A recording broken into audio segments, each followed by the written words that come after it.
Well, good evening, baseball fans. Good late evening, I should say, and welcome to the Neighborhood Sports Network, your home for every pitch of every game and every inning of the Minnesota State Baseball Amateur Tournament, Class B and Class C action, along with Class A teams down in the cities. But right now, we are here in Miesville for our fourth of 4 games here from the home of the Miesville Mud Hens, Jack Ruhr Field, and it will be a battle of Redbirds here in this 4th round of 16 game in the Class B state tournament.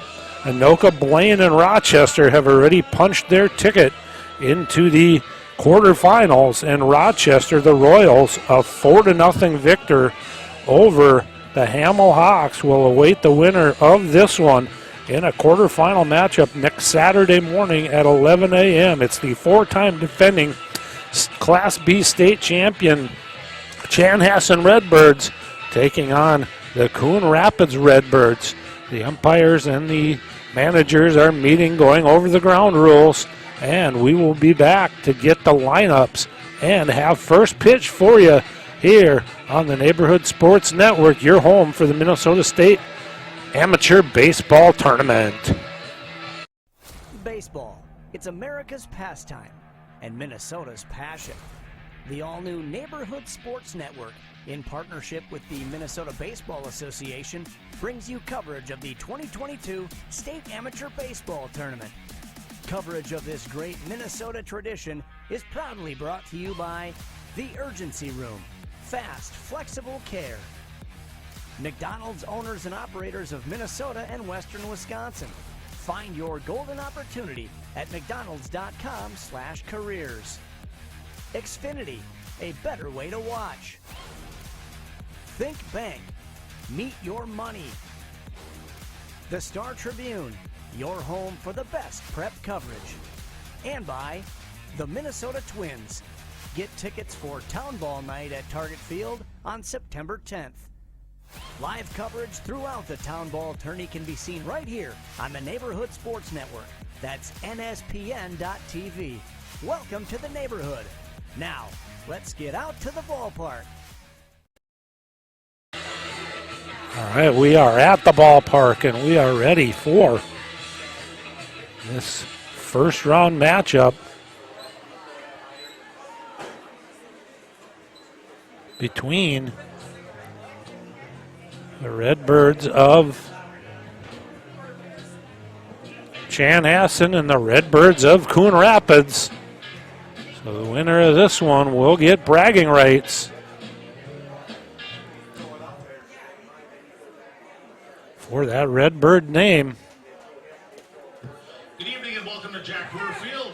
And now let's turn things over to our public address announcer, who will announce the players for tonight's game. This game will feature the visitors on the scoreboard, the Coon Rapids Redbirds, as they take on the home team on the scoreboard, the Chanhassen Redbirds. We're going to introduce both of the non-starters for both teams. We're going to start with Coon Rapids. Number 4, Jimmy Brinda. Line up on the baseline, by the way. Number 7, Justin Clark. Number 8, Jason Klubben. Number 12, Will Niggett. Number 15, Aaron Yund. Number 18, Joe Lewis. Number 22, Justin Reeves. Number 35, Dylan Stye. Number 42, Brandon Wozniak. Now the starting lineup for Coon Rapids, leading off, number 25 in center field, Ian Wynn. Batting second, number 44 at second base, Thomas Kinsella. Batting third, number 21 at third base, Zach Sather. Batting fourth, number 17 in left field, Tanner Stein. Batting fifth, number 34, the catcher, Kirby Peary. Batting sixth, number 2, at first base, Jake Paulson. Batting seventh, number 27, the designated hitter, Aaron Lindstrom. Batting eighth, number 10, in right field, Xander Parr. Batting ninth, number 5, at shortstop, Jackson Bates. And on the mound, number 28, Steve Schreier.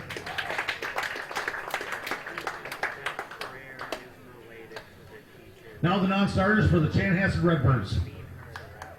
Number 3, Nolan Kemp.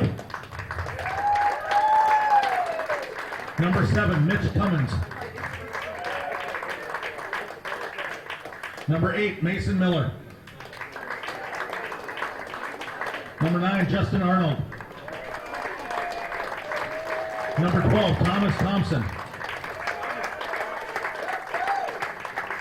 Number 13, Zach Unterseher. Number 16, Jake Morosco.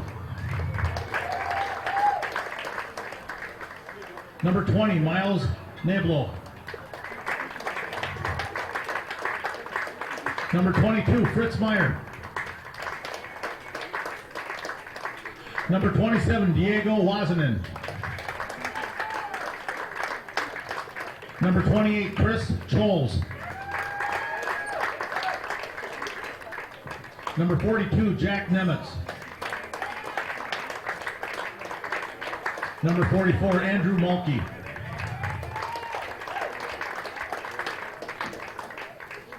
Now the starting lineup for the Chanhassen Redbirds. Leading off, number 14 in center field, Riley Johnson. Batting second, number 5 in left field, Aaron Pfaff. Excuse me. Batting third, number 1 in shortstop, Brandon Arnold. Batting fourth, number 24 at first base, Zach Hoffman. Batting fifth, number 6 at second base, Aaron Klutner.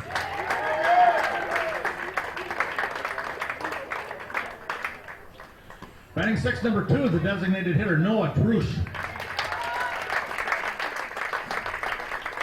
Batting seventh, number 4 at third base, Jared Campbell.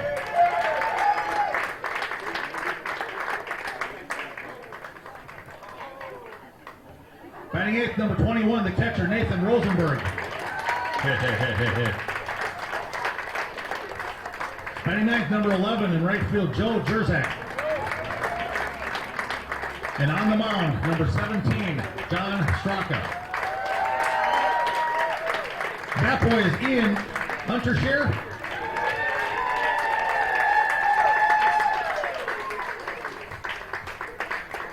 Folks, let's play some ball.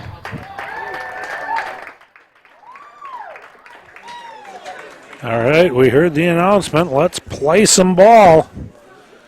So what was scheduled for a 7 o'clock first pitch is going to be a 9:30 first pitch. So like Chris Berman used to say, welcome to the Hotel California here for some late night baseball in this Class B state tournament. And I guess you might argue, save the best for last, because we are going to get a look at the 4-time defending state champions in Class B, the Chanhassen Redbirds, and they will take the field as the home team. Now, Coon Rapids has been a regular participant here in the state tournament as of late. Participants in 2014, 2015, 2016, 2018, 2019, and 2020. They missed the tournament last year, but they're back again here this year, so they will take on the Redbirds of Chanhassen. So the Battle of the Redbirds here. And the 4-time defending state champions, Chanhassen, will give the ball to John Straka.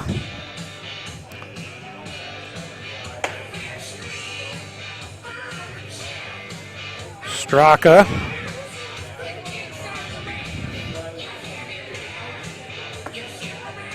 starting pitcher.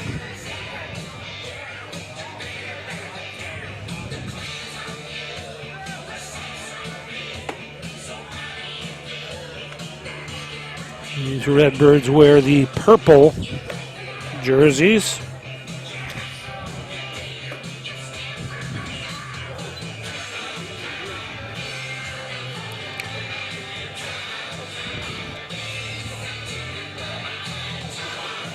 Ostraka,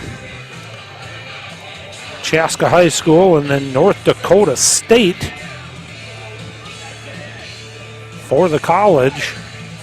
I'm sure we'll see representation from a number of good colleges here in these two regulars here in this state tournament. Specifically, the Redbirds of Chanhassen, four-time defending state champions here in Class B.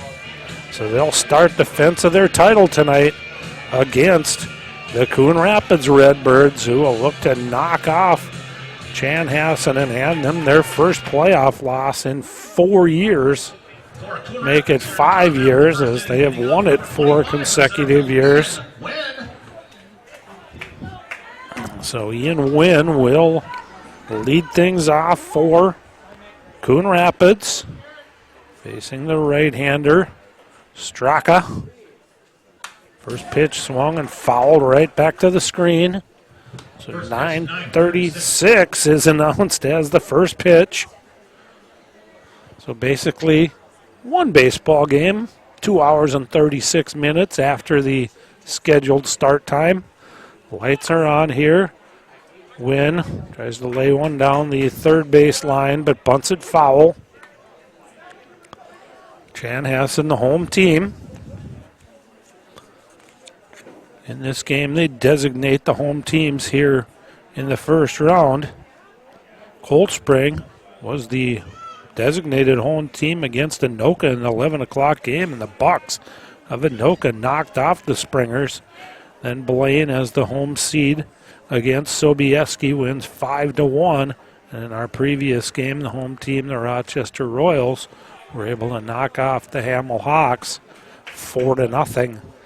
To advance into the quarterfinals of this Class B state tournament, as Straka spins one down and in on Ian Wynn, the leadoff batter, center fielder. Swings and stays alive, fouling it off down that third base line.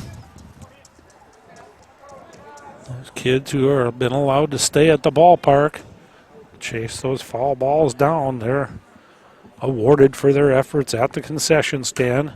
Win, a little chopper. If it gets past the pitcher, it's a tough play, and it absolutely is. So nice little swinging bunt.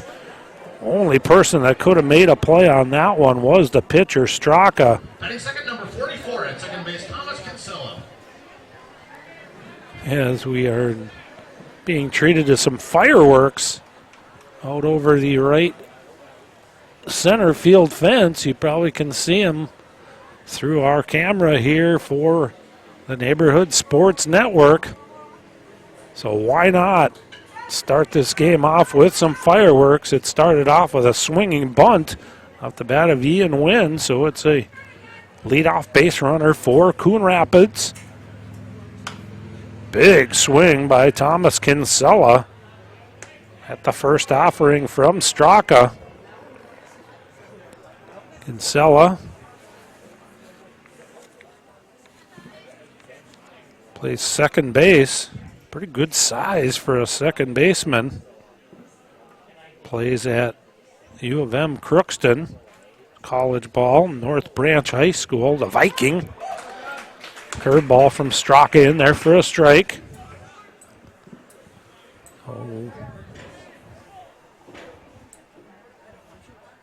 No balls and 2 strikes.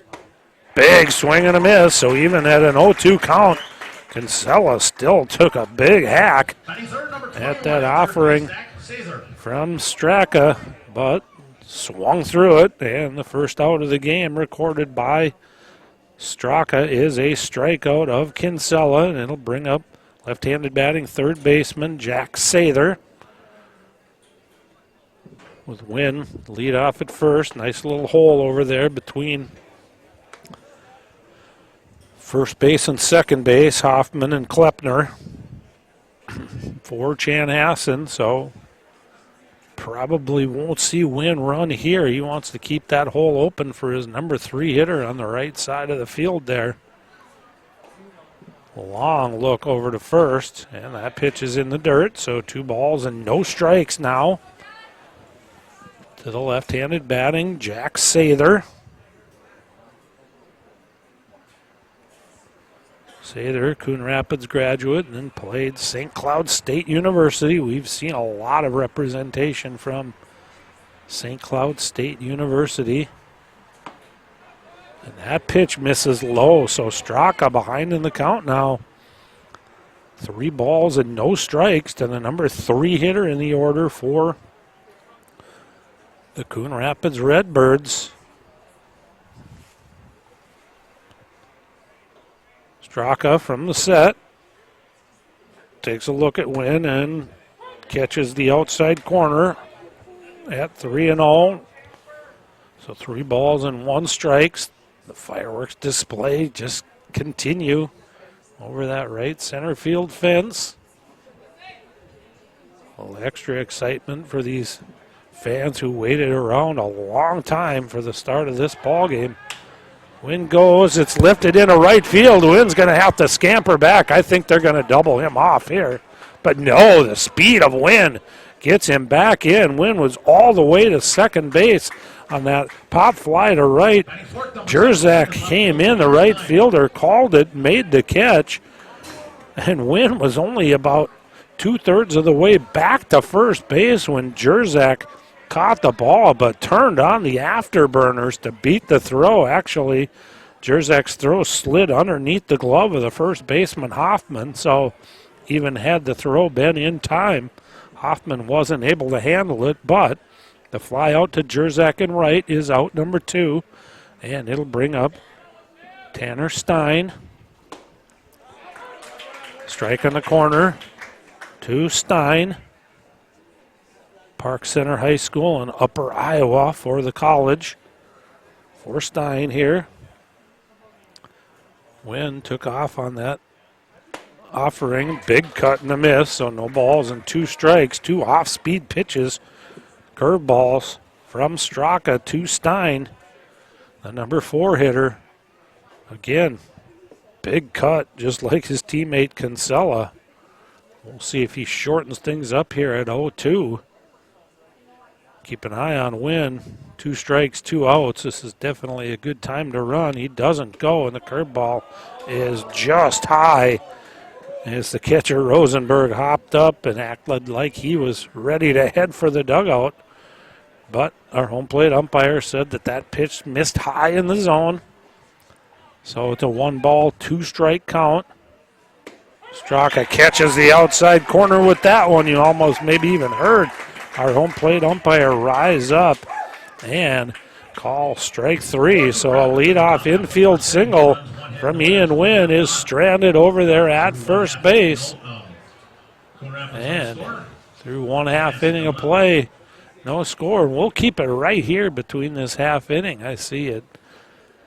Cameraman Kit Callis is zeroed in on those fireworks. So go ahead and enjoy this fireworks show in between the top of the first and the bottom of the first inning. For Chanhassen, it'll be Riley Johnson, Aaron Paff, Brandon Arnold, Zach Hoffman, Aaron Klepner, Noah Drusch, Jared Campbell, Nathan Rosenberg, Joe Jerzak, rounding out the batting order for the Chanhassen Redbirds. They will face the right-hander Steve Shearer for Coon Rapids.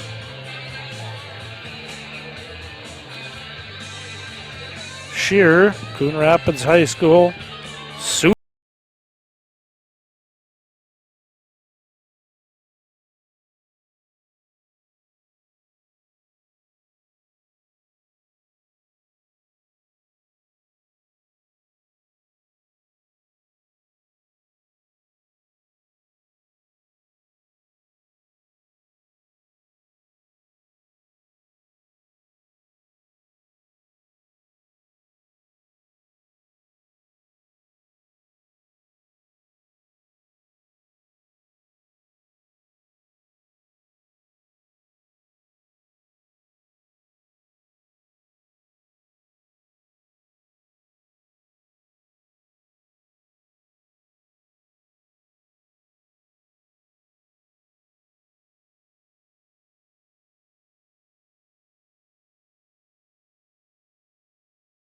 Rapids in their top half of the first inning, and now Chanhassen will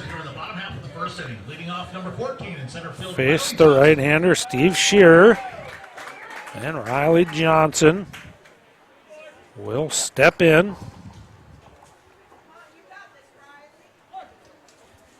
Johnson, Champlain Park High School in Augustana for the college. Shearer misses inside with the first offering.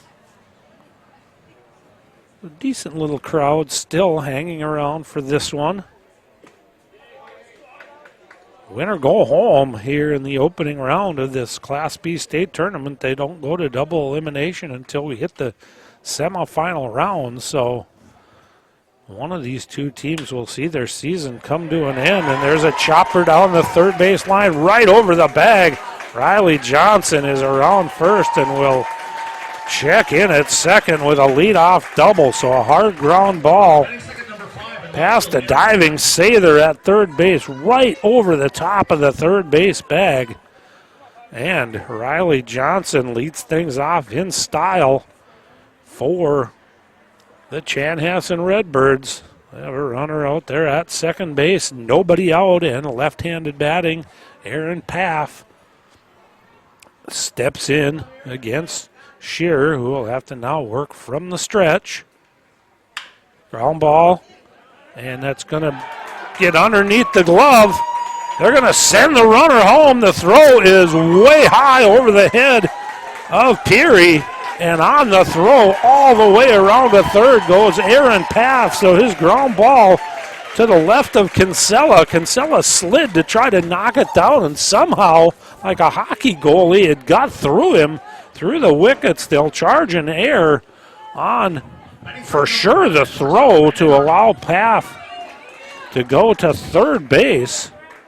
So they're either going to have to charge, or they are going to say a hit on the first ground ball that got through Kinsella. So score an RBI for Paff. But on the throw from the right fielder, Parr, it airmailed the catcher, Peary. Went just to the right of the dugout, and alertly Aaron Paff went around second. He was going to take second on the throw regardless, but when that ball went over the head of the catcher, Peary, he was able to just trot into third base. So quickly on the board is Chanhassen, two batters in. They already have a run on the board and a runner at third with nobody out. And Brandon Arnold, shortstop, steps in and fouls one straight back. A little surprised here that Coon Rapids playing the infield back. They're going to go ahead and trade a run for an out on a ground ball to the middle infield, a swing and a miss. So Shearer, 1 ball, 2 strike count. Our umpire confirms with the scoreboard operator.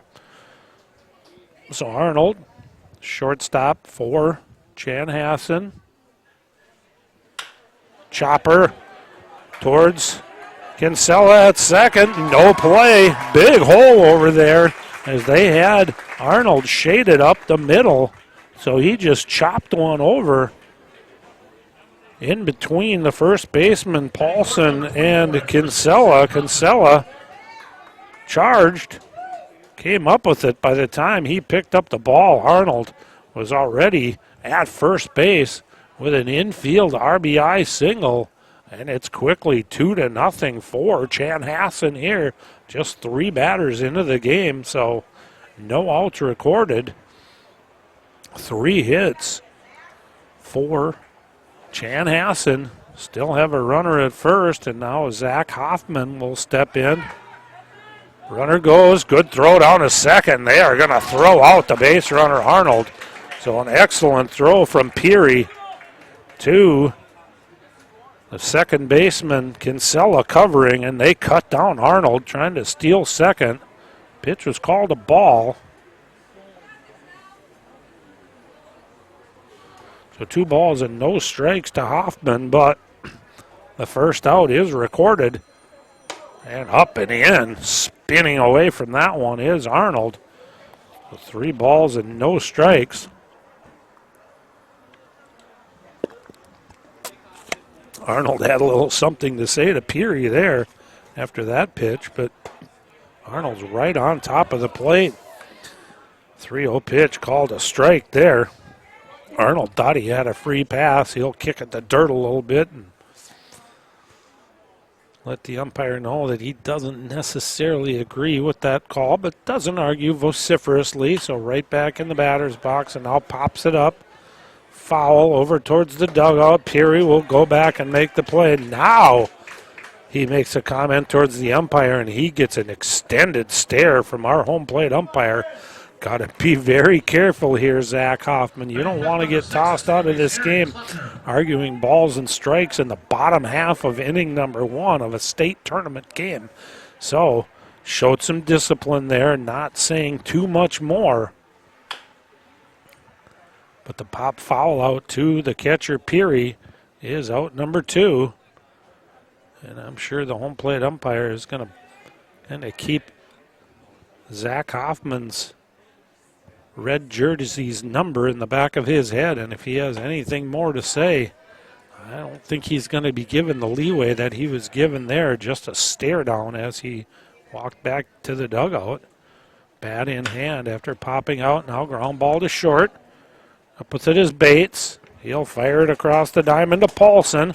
So after the first 3 batters reach base, they cut down the runner, Arnold, trying to steal second, and then a pop out to the catcher and a ground ball to short. Finishes off the bottom half of the first inning, but Chanhassen starts this one in style. They jump on top of Coon Rapids 2-0, and we will go to the top half of inning number 2 with Chanhassen leading at 2-0 here from Jack Ruhr Field in Miesville. It's State Class B Amateur Baseball Tournament on NSPN.TV.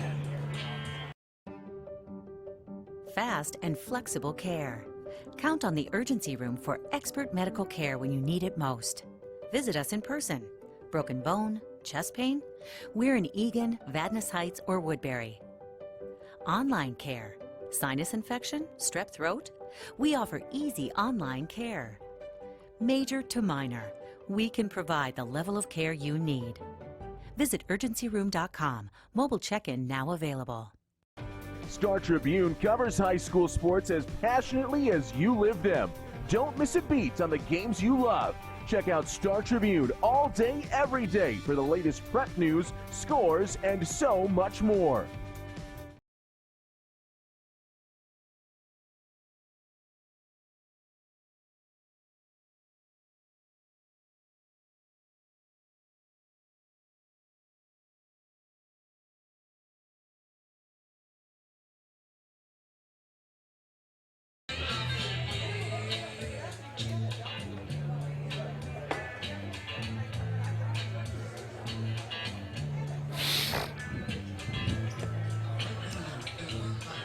All right, back here. Top half, inning number 2. Kirby Peary, Jack Paulson, Aaron Lindstrom. Number 34, the catcher Kirby Peary. 2 up against John Straka. Straka gave up a leadoff single to win, but got the next 3 batters in order, including 2 by strikeout. And Peary lifts one foul.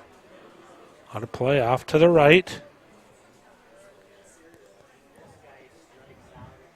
So after being staked to a 2-0 lead, Straka comes out firing strikes. No balls and 2 strikes. Especially this late at night. I like the numbers on the back of these Coon Rapids Redbirds. Big, bold, and easy to see. And you would expect nothing less than a person named Kirby to be wearing number 34. So the catcher, Peary, with that 3-4 on the back of his jersey, takes a pitch off the outside corner.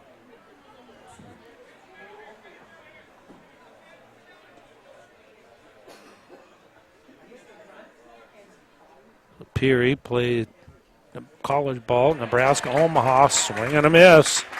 3 strikeouts in the first 4 outs. For Straka here. And first baseman Jake Paulson will stroll to the plate. Paulson of Maple Grove Crimson High School and UW La Crosse for the college.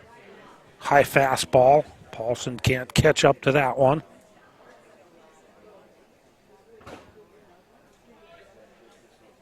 Again, Straka working ahead, but misses down and away on the next offering. Even us up at a ball and a strike. Chanhassen looking to continue their winning streak here in the Class B state tournament. Fly ball out into center field. It was struck well by Paulson, but hit to the deepest part of the ballpark, and Johnson will retreat back and number 27, the designated hitter, Aaron Lindstrom. Put that one away. So on a fly ball to center field, it's out number 2. So after Wynn led things off with an infield swinging bunt singled for Coon Rapids, it's been 5 straight up and 5 straight down on a curveball to Lindstrom. Is in there for a strike. Fastball outside corner. Lindstrom, another Coon Rapids product, Southwest Minnesota State, Marshall for the college ball. And good afternoon, or good morning, good afternoon, and good night to Aaron Lindstrom as 3 pitches all called for strikes. Ends the top half of bottom number 2, a very quick inning, 2 strikeouts and a fly out to center field. And we head to the bottom half of inning number 2, 2-0. Chanhassen Redbirds back after this timeout on the Neighborhood Sports Network. All season long, you've gathered with friends, neighbors, and family at ball yards all across Minnesota. Still going, gone! A home run! Diamonds that define hundreds of communities. Town Ball binds together our passion for baseball and our hometowns. And on September 10th, the cornerstone of Minnesota baseball, Target Field, will host a party for all those who play, watch, and support Town Ball. The Twins host the Guardians at 6:10 p.m. Prior to the game, the champions will be honored in a ceremony at Town Ball Tavern, and all Town Ballers will be invited down to the field for a special pregame ceremony. Wear your team colors and enjoy a special night at Target Field. Field Scallon back, has it measured. That's it! Air Freight Unlimited, your Class A state champions. For tickets to the Minnesota Twins Tip of the Cap to Town Ball on September 10th, visit twinsbaseball.com/townball. Chanhassen sent 7 to the plate. Make that 5 to the plate. They had a runner thrown out trying to steal second, so it's the number 6 hitter, Noah Drush, who will lead things off. Left-handed batter is Drush.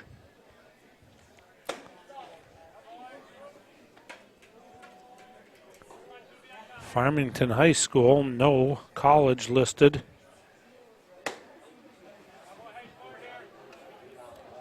Farmington having a good run in high school baseball.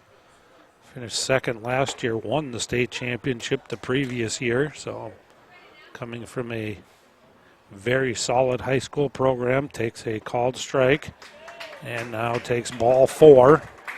So Drush with the leadoff walk. The last thing that Coon Rapids wants to see is Steve Schreier allowing free base paths and base runners for Chanhassen here. Started the game with 3 straight hits. Runner goes, throw to second, and again they're going to throw another runner out, trying to steal second base. So they're not wasting any time trying to run on the catcher, Kirby Peary, but Peary has now cut down Brandon Arnold and Noah Drush, trying to steal second base. I think that was a shortstop covering there. So 2-6.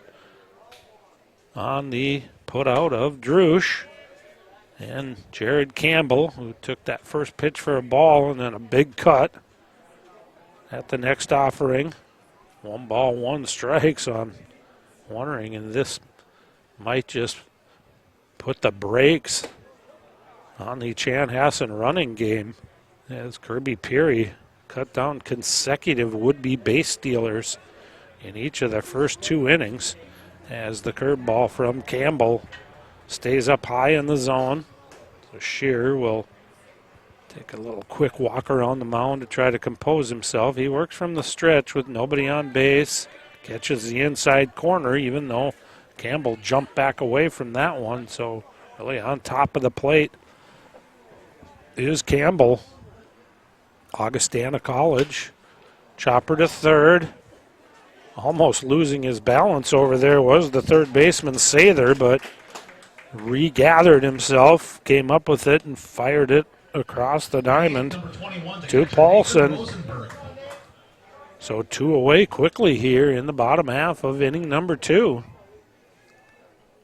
As Shearer walked that leadoff batter, but help from his catcher once again. Now he has a part of that as well, keeping those base runners close, but Kirby Peary with a couple of pills down to second base to cut down a second. Chanhassen Redbird trying to steal second base. Fly ball to right field goes out of play, and then pitch comes inside on Nathan Rosenberg. He tries to jump back out of the way, but that catches him in the left hip. And he'll just toss the bat away and take his base. So the number 9 hitter in the order, Joe Jerzak, will step in with a runner at first base. 2 away. Not much of a lead for Rosenberg, so I definitely do not think he's going to be one to challenge Kirby Peary here as Jerzak takes the first pitch low and away.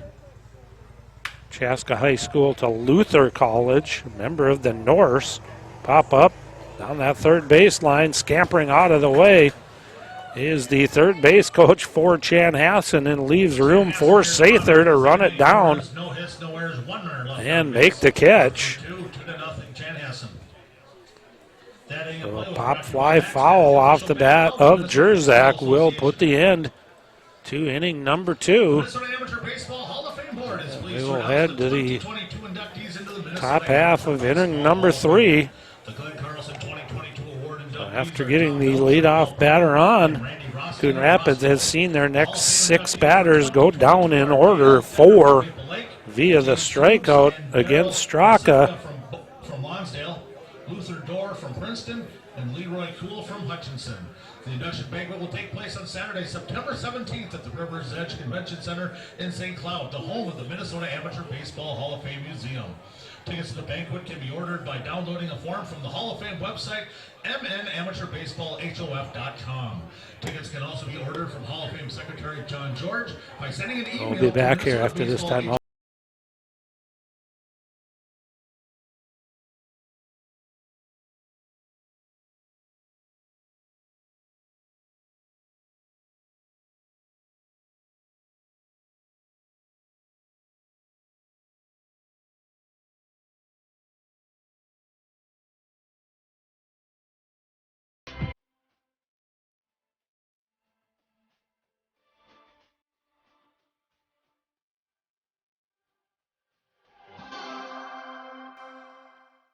You should feel good about where you and your money are headed.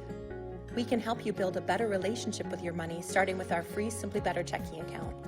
When you open an account, you'll also receive a free gift. Get started today. Think Bank. Meet your money.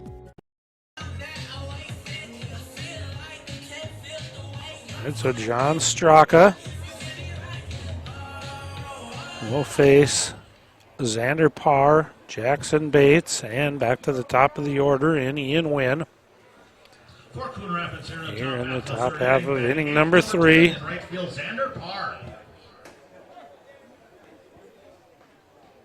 Left-handed batter, Parr. And it hops out of the way of that one, and it rides down and in Straka gets that ball back, and he is ready to go. Foul ball over the fire department in the city hall of Miesville.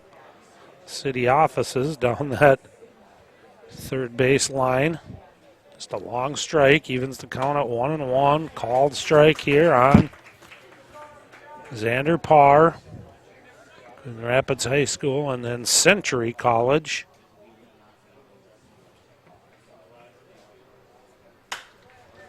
Another one shot down that third base line.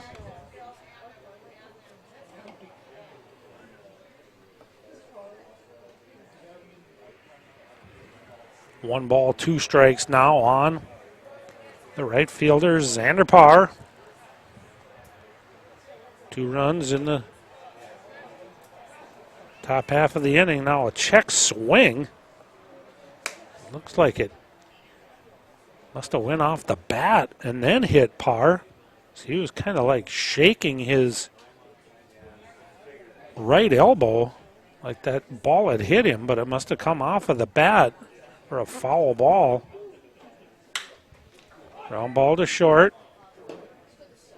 Excellent fundamentals by the shortstop, Arnold, for Chanhassen. Number 5, the shortstop, Jackson Bates. Just used his feet well to get in perfect position to swallow that one up. Come up one shuffle step and a strike across to Hoffman. So it's easy to see why this Chanhassen team has had success here in these last 4 years of this state tournament. You play fundamental baseball like we just saw there. You force the other team to beat you. Get good pitching like they're getting from John Straka right now. Again, they look to be a tough out in this year's tournament. And comes back with another called strike. So good morning and good afternoon. You got the good night against Tanner Stein in the last inning, but Jackson Bates not going to let that one happen. He's going to fight off that 0-2 offering and shoot it foul down the right field line. So stays alive here for another offering.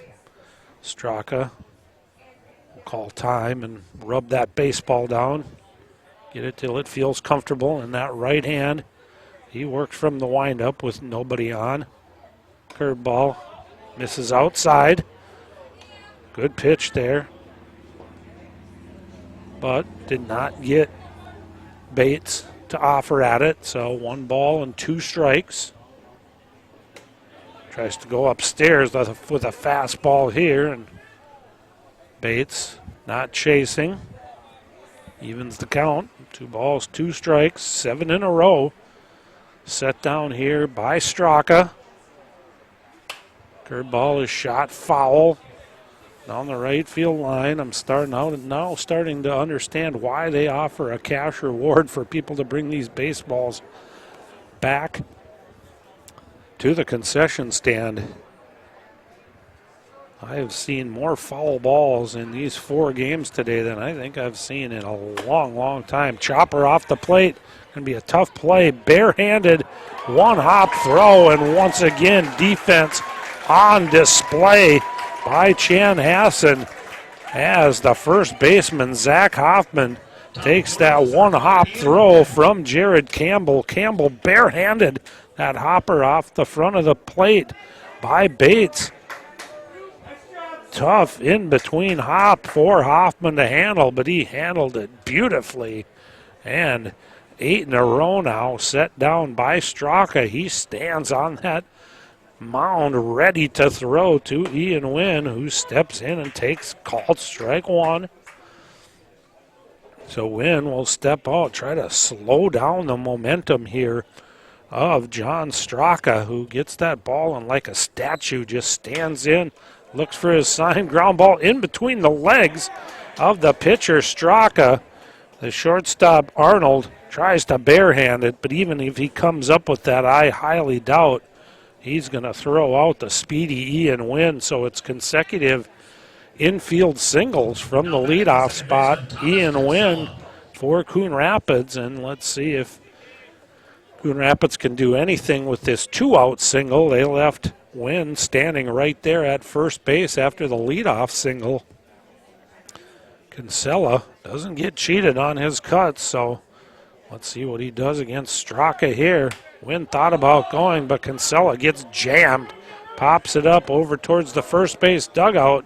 No help there from his teammates does Hoffman get, as it looked like one of his teammates in the dugout really didn't get out of the way quickly enough to give him a chance to reach out and catch that ball.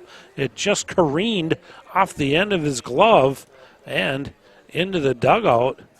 So Hoffman just kind of strode his way back to first base, knowing that he possibly could have made that play, but his teammate over there in the dugout really needed to clear out more space for Hoffman.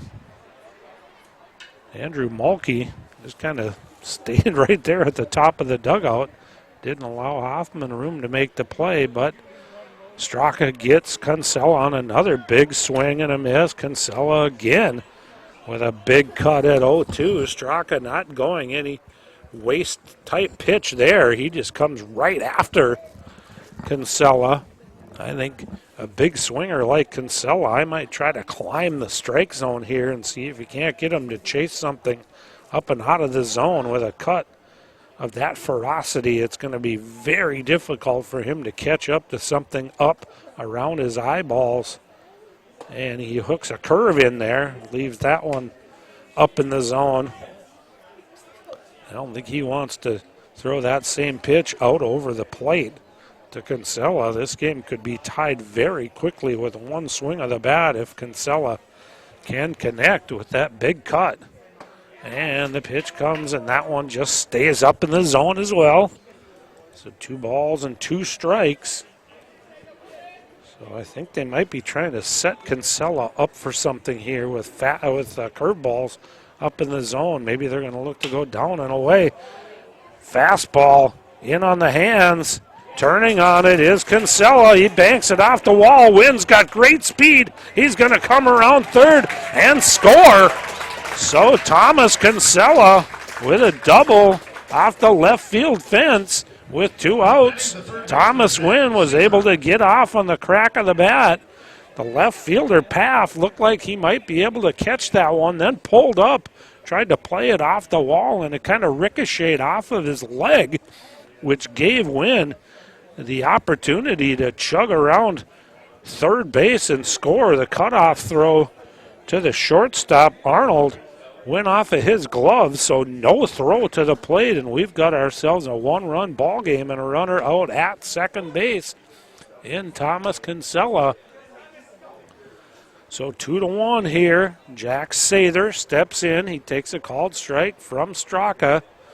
So after retiring 8 straight in a row, Straka gives up an infield single to Wynn and an RBI double to Kinsella. Now a little looper down the left field line. 2 outs. Off with a crack of the bat was Kinsella. And so in the opposite field single down the left field line by Jack Sather, we have ourselves a tie ball game. So John Straka was just cruising along. 8 straight Coon Rapids batters retired. 2 outs here in the top half of inning number 3, but 3 consecutive hits, the middle one being a double by Thomas Kinsella, has given Coon Rapids the tying run here, and we sit at 2-2 here in the top half of inning number 3. Tanner Stein steps in with Sather at first base. Stein has a good cut at that pitch. Stein, the Pirate from Park Center, and then off to Upper Iowa to play college ball. No balls and 1 strike from Straka. Straka misses down low. So really kind of out of nowhere here. The Coon Rapids Redbirds, 3 consecutive hits, ties this ball game up at 2. Now I think Chanhassen might be lamenting the fact that they've run into a couple of outs at second base. Seemed pretty confident early on in this one. took off, tried to steal on Kirby Peary, but he threw both of those runners out, and now suddenly Chanhassen finds themselves in a tie game. Arnold will go the short way to second to Klepner and get the force on Sather, but not before with 2 outs. Coon Rapids Coon Rapids here in the top half of the third inning. 2 runs, 3 hits, no errors. comes up with a couple of big 2-out hits, the biggest one being an RBI double from Thomas Kinsella, and he's picked up by Jack Sather with an opposite field single to left field. And we're 2.5 innings into this one, all tied at 2 apiece, and we'll be back to Jack Ruhr Field after this timeout.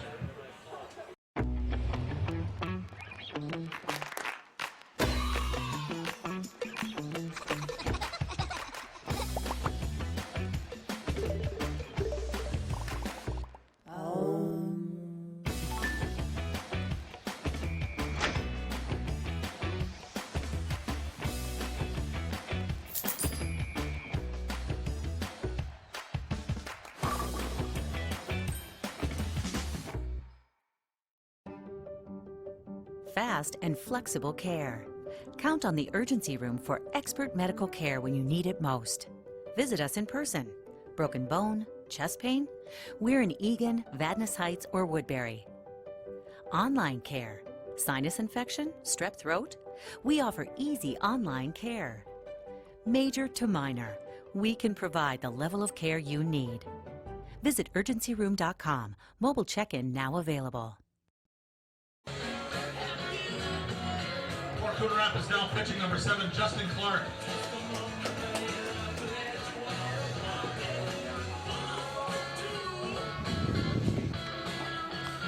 All right, so we got a new pitcher here for Coon Rapids. It's number 7, Justin Clark, right-handed pitcher, an Oriole out of Osseo High School, and then pitched for Southwest Minnesota State in Marshall. So the starter, Steve Shearer, will go 2 innings, gives up 2 runs, but really got some help from his battery mate, Kirby Peary, throwing out a couple of would-be base runners.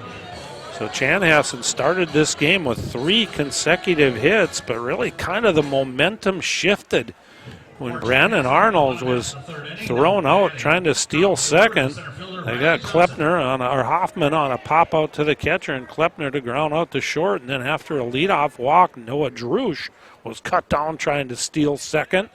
And a 2-out hit batsman by Nathan Rosenberg was stranded at first base as Joe Jerzak popped out to Sather right in front of the Coon Rapids dugout. So we are tied up at 2 apiece here. A looping fly ball out into right field, coming over and getting underneath it is Parr to make the catch. Now batting to left fielder Aaron Paff. So 1 pitch and 1 out for Riley Johnson as he flies it out to right field. And the right fielder, Xander Parr, was able to track that one down, get underneath it, and make the catch. So Johnson, who led off the game with a double for Chanhassen, is retired on 1 pitch by Clark here in the bottom half of inning number 3. Clark really tries to rear back and throw that one. 1 hops off of Kirby Peary and over towards the Coon Rapids dugout. They'll get that ball dried off and get it back into play. Clark works from the stretch with nobody on base, catches the outside corner for a strike against Paff. Paff singled and scored a run off of the single by Brandon Arnold. In the inning, Paff was able to get around to third base on a throwing error by the right fielder, Parr, now called strike 2. Really, after starting this game with 2 runs in 3 batters, Chanhassen looked like they were just off to the races, but Coon Rapids now has kind of seized the momentum back here. They put 2 runs on the board in their half of the third, and now 1 out and a 1-ball, 2-strike count, and the pitch is high to even it at 2 balls and 2 strikes. To Aaron Paff. Flails at a pitch off the outside corner. He turns and has a word for the umpire, but I think he was just asking if that pitch was maybe off the strike zone. If he would have reached up here and asked me, I would have told him, in my opinion, that yes, that pitch was likely off the outside corner, but got to protect the plate with 2 strikes. And Aaron Paff is the first strikeout victim of Justin Clark, the new pitcher. Off-speed pitch has Brandon Arnold way out in front of it. Arnold kind of pulled off of that one. Arnold out of Chanhassen High School and St. Cloud State University. Strike 2. So curveball backed up by the fastball by Clark. So 2 quick outs and 2 quick strikes on the number 3 hitter, Brandon Arnold. This is the spot in the order that produced 2 runs and 3 hits the first time around. That pitch misses just low. Arnold thought about chasing, but held up just in time. No appeal asked for, so 1 ball, 2 strike count now. To the shortstop, Brandon Arnold. Time is called, and home plate umpire will point down at Kirby Peary to let everybody know that he's the one who requested time, not the batter. Sometimes fans can get a little frustrated if that batter calls for a late timeout, but in this case it was the catcher, Kirby Peary, who requested it. Good job by the umpire, just communicating to everybody here that it was called for and granted by the catcher. Clark misses, low and away, 2 balls and 2 strikes. Curveball, swung on and missed. Peary, we know he's got a good arm, and so he'll just soft toss that one down to Paulson, and it's a 1-2-3 inning for Justin Clark, the last 2 via the strikeout. So we remain tied through 3 innings of play, and we'll be back to Miesville after this on NSPN.TV. PrepSpotlight.tv made history in 2020 by live streaming every game of the Town Ball State Tournament. History is happening again. PrepSpotlight.tv has been great, but it's becoming greater. Introducing NSPN.TV. The Neighborhood Sports Network launches this week with end-to-end coverage of a fantastic Minnesota sports tradition, Town Ball. See every game for a new fan-friendly monthly fee. Join for Town Ball State Tournament games, then stay for the high school and college seasons. NSPN.TV will provide subscribers with an abundant supply of local sports content, featuring live events called by local play-by-play professionals, comprehensive highlights, feature stories, weekly shows, documentaries, and video podcasts. Welcome to the neighborhood, NSPN.TV.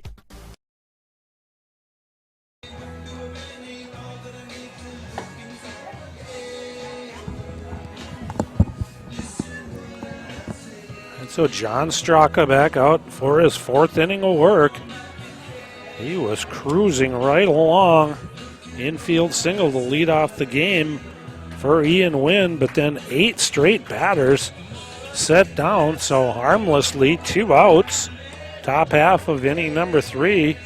Ian Wynn hit a ground ball that went right between the legs of Straka, and that started a 2-run rally that tied this ball game up. Really spurred on by the double off the left field wall by Thomas Kinsella. Good battle ensued between Straka and Kinsella won that one with a double off the left field wall. Came in to score off a single by Jack Sather, and Kirby Peary tries to lay down a drag bunt here and bunts it foul. So 1 strike on Peary, the catcher. Curveball is in there for strike 2. So Straka has done a good job of working ahead of most of these Coon Rapids batters. But the Redbirds were able to get to Straka for a couple of runs in the 3rd, and then they turned the ball over to a relief pitcher, Justin Clark, who set down Chanhassen 1-2-3 in their half of the 3rd. Foul by Peary, and then he flails at a curveball, so Peary goes down swinging for the 2nd time. 4th strikeout of the game for Straka, 2 of them being the catcher Kirby Peary and Jack Paulson will step in. Paulson flew out to center field in his first at-bat. Floats one down the right field line. That's going to fall in for a base hit, so just a little jam shot. First pitch swinging by Jack Paulson.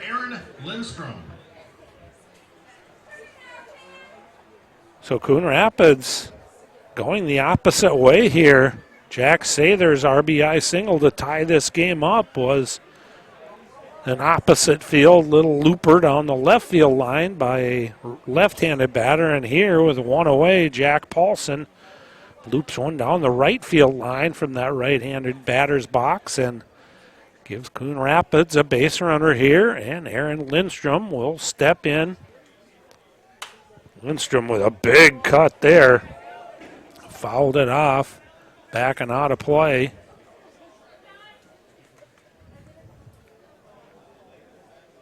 Lindstrom, another player, Southwest Minnesota State, down in Marshall.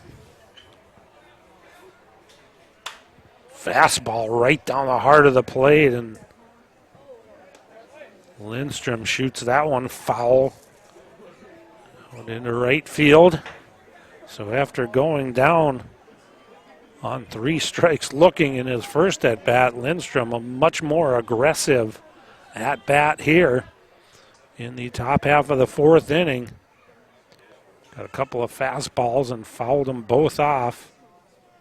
Straka holds. Now that curveball hangs up.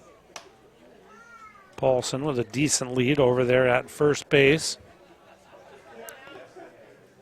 Straka doing a nice job of countering. Ground ball, this could be 2. Second for 1 on to first. That is a double play. So 6-4-3, Arnold Klepner to Hoffman. It's an inning-ending double play off the bat of Aaron Lindstrom. And John Straka gets out of a 1-out base hit situation, getting the pitcher's best friend, the 6-4-3 double play. And we will head to the bottom half of inning number 4, tied up at 3 runs apiece, and back to Miesville after this timeout on the Neighborhood Sports Network.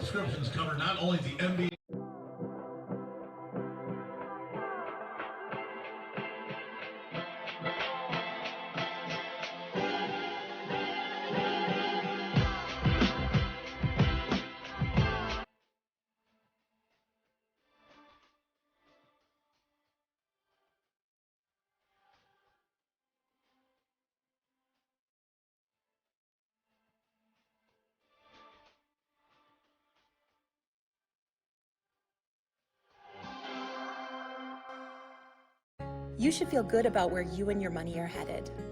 We can help you build a better relationship with your money, starting with our free Simply Better checking account. When you open an account, you'll also receive a free gift. Get started today. Think Bank. Meet your money. They're going now. Oh. Okay. Yeah.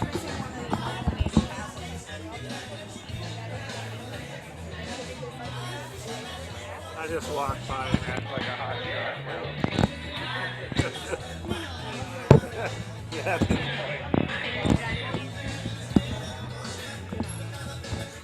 All right, we got a good one going here.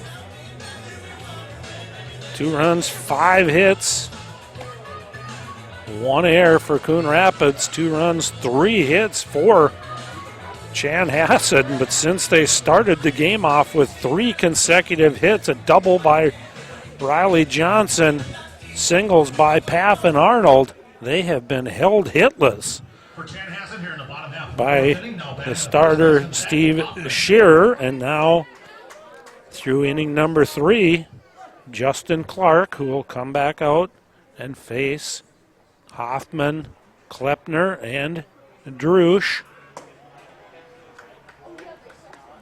Hoffman really reaches back for something extra on that fastball, but misses that one. Down and into Hoffman. Hoffman popped out to the catcher, Kirby. In his first at-bat, chops one over to Sather. Sather fires it across. Paulson reaches up and pulls that one out of the air. Now batting the second baseman, Aaron Klepner. So no complaint by Hoffman there. Hoffman had that 3-0 count.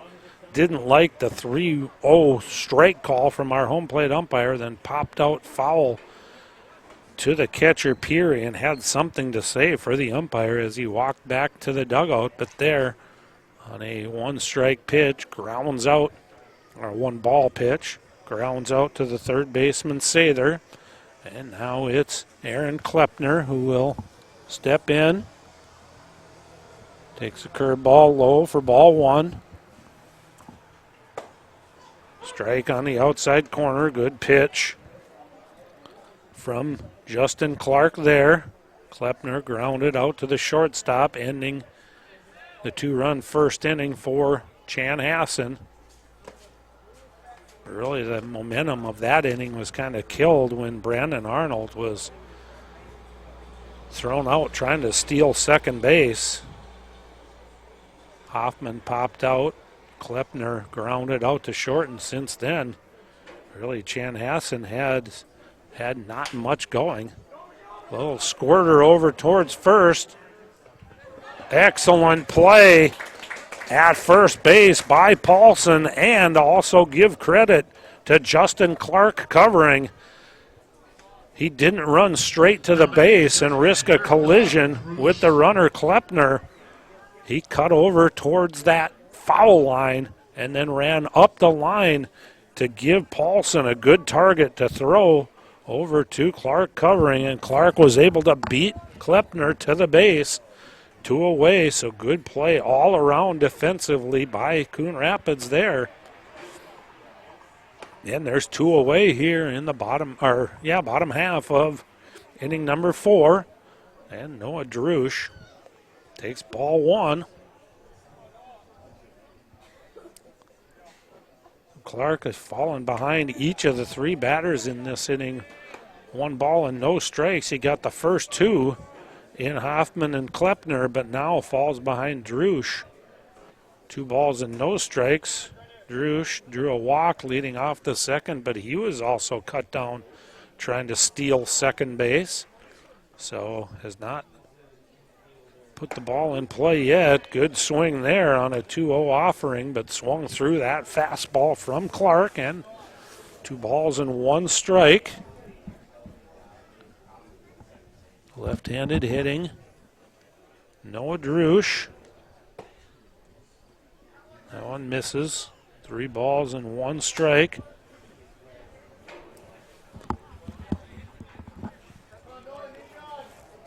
Chanhassen looking for base runners here. They got 2 base runners in the second inning, but hit batsman Nathan Rosenberg was stranded right there at first when Jerzak popped out.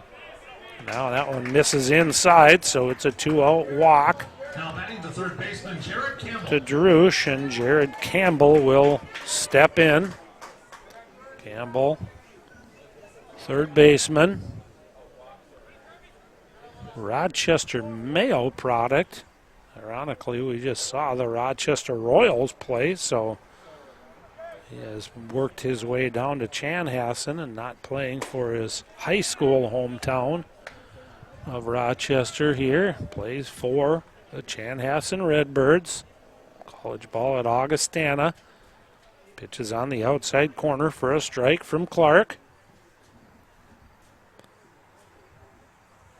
Decent lead over there at first for Drusch. Doesn't go anywhere.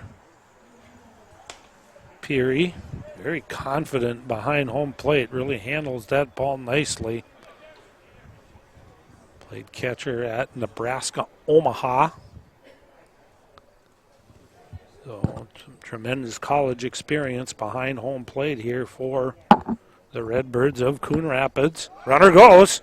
Curveball, not a good pitch to throw on, and Peary couldn't handle that one. So Drusch picked an excellent pitch to try to steal second base there. It was a curveball. 2 balls and 1 strike now on Campbell, and he's got a runner out there at second base.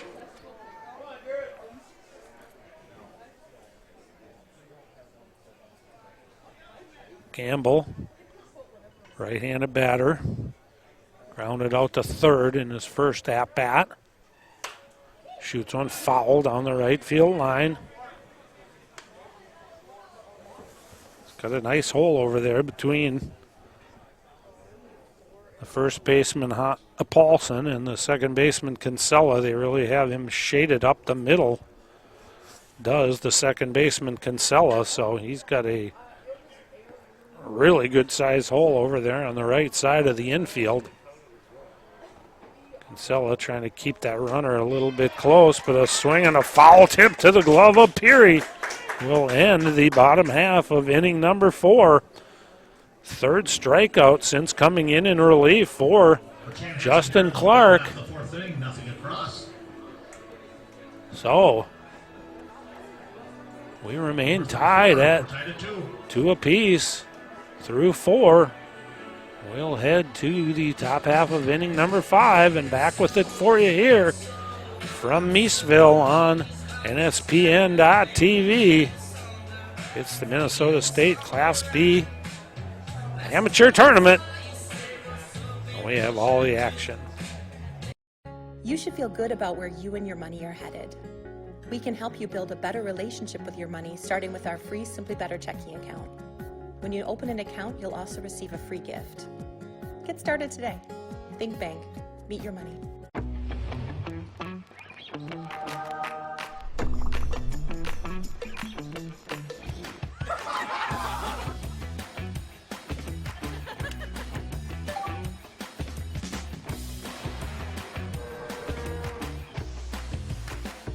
Such news!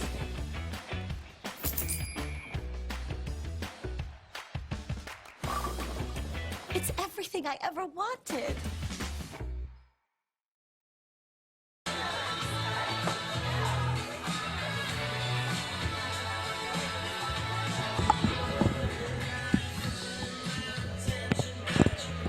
And so the 4-time defending Class B state champions, the Chaska Redbirds, in a dogfight here with Coon Rapids. And right now, I would say it's momentum Coon Rapids, as it looked like Chanhassen might just run away and hide in this one as the first 3 batters of the game reached base via a base hit. A bad throwing error by the right fielder Parr allowed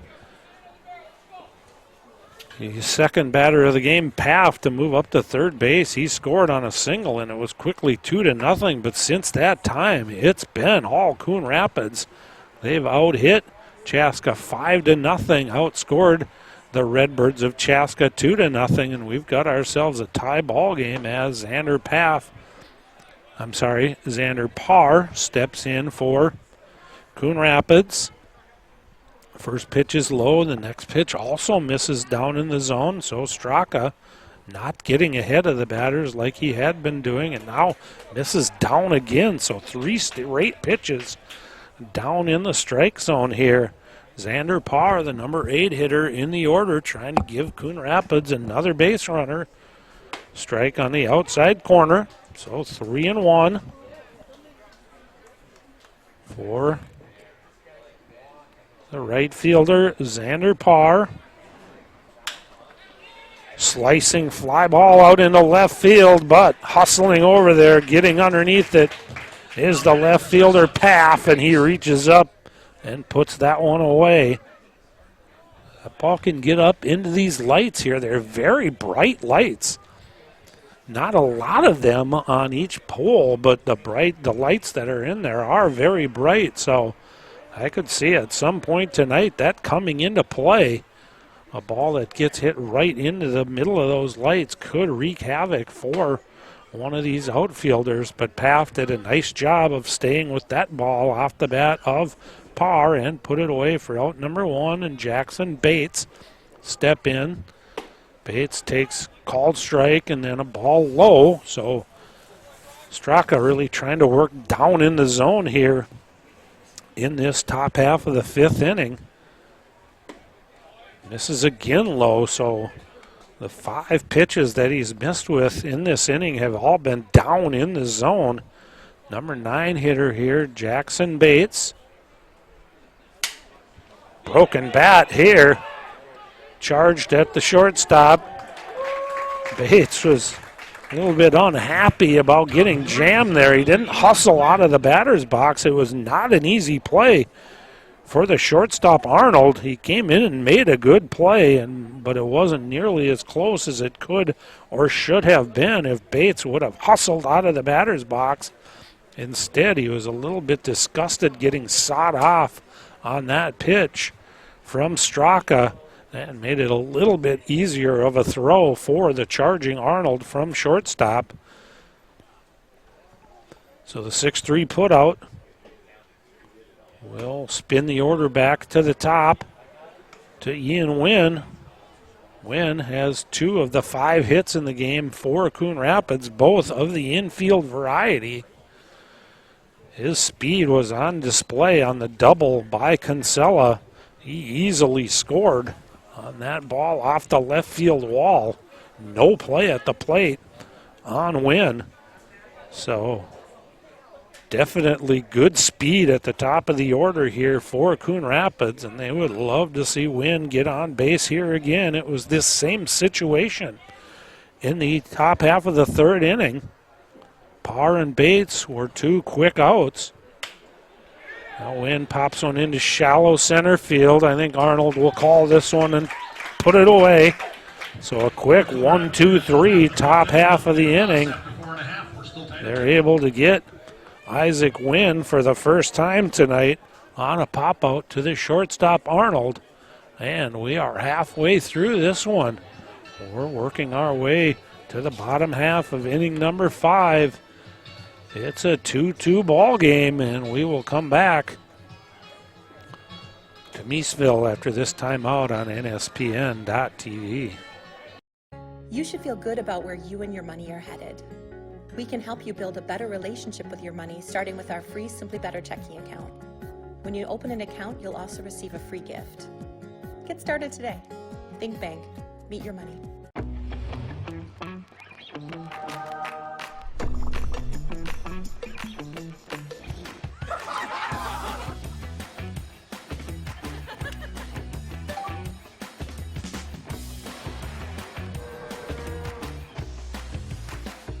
Such news!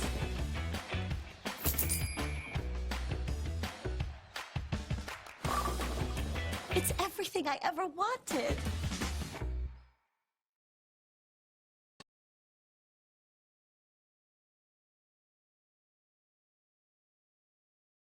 Of 3 host sites of this Class B state tournament. Games going on over at Dundas. In fact, actually all of the Class B games will be played at Miesville and Dundas. A lot of the Class C action over in Faribault. Justin Clark out for his 3rd inning of work. He's done an excellent job here on in relief of Steve Shearer, the starting pitcher for Coon Rapids. Clark has faced 7 batters, got 6, just gave up the walk to Noah Drusch, who stole second, but Clark was able to strike out Jared Campbell to end the bottom half of inning number 4. And Nathan Rosenberg, The catcher will step in. Rosenberg was hit by a pitch in his first at-bat. That was against Shearer, so this is the first time he will see Clark. Clark, the right-hander, works from the stretch. Again, really reaches back for something extra on that fastball, but misses low and away with the first offering.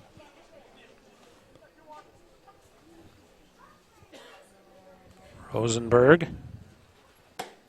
Big swing and a miss by the catcher. Shasta High School, no college listed in the program for Rosenberg. 1 ball, 1 strike count. That pitch catches the knees. So after falling behind, 1 ball and no strikes. Clark is back with consecutive strike pitches. Now ahead in the count, 1 ball and 2 strikes. Line drive down the right field line. It's over the head of the first baseman, but foul. So Paulson jumped up and tried to snare that one out of the air. Looked like a broken bat.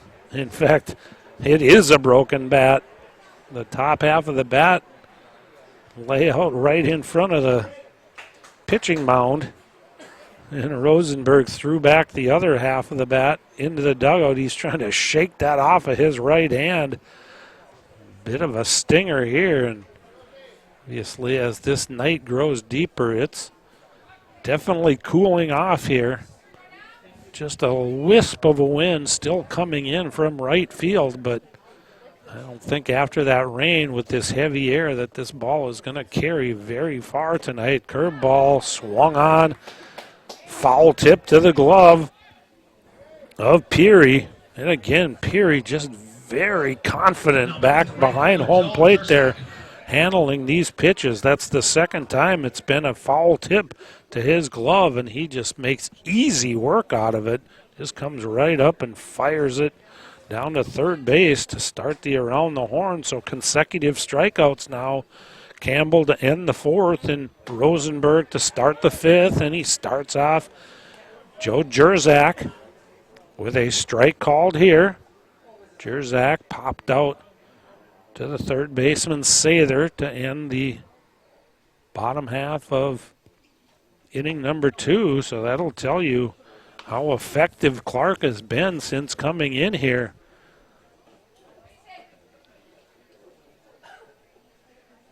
Faced just 8 batters, retired 7 of them.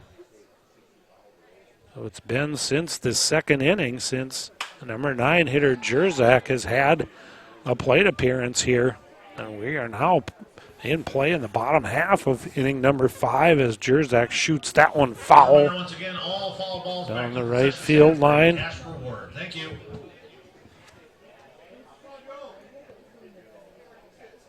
Continued reminder to bring those balls back to the concession stand so we've got enough baseballs to keep this game moving.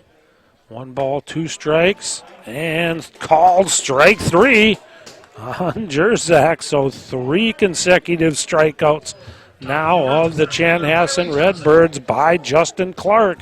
And he just continues to deal here in relief of Steve Shearer. 9 batters faced, 8 retired, 5 via the strikeout for the right-hander Justin Clark of Coon Rapids. Pitch just misses down low. I almost get a kind of feel like those late games in the NCAA basketball tournament in March were just the favorites don't seem to just have what they might have during a primetime type game. And that's almost the feel you're getting here with Chanhassen, the 4-time defending state champions.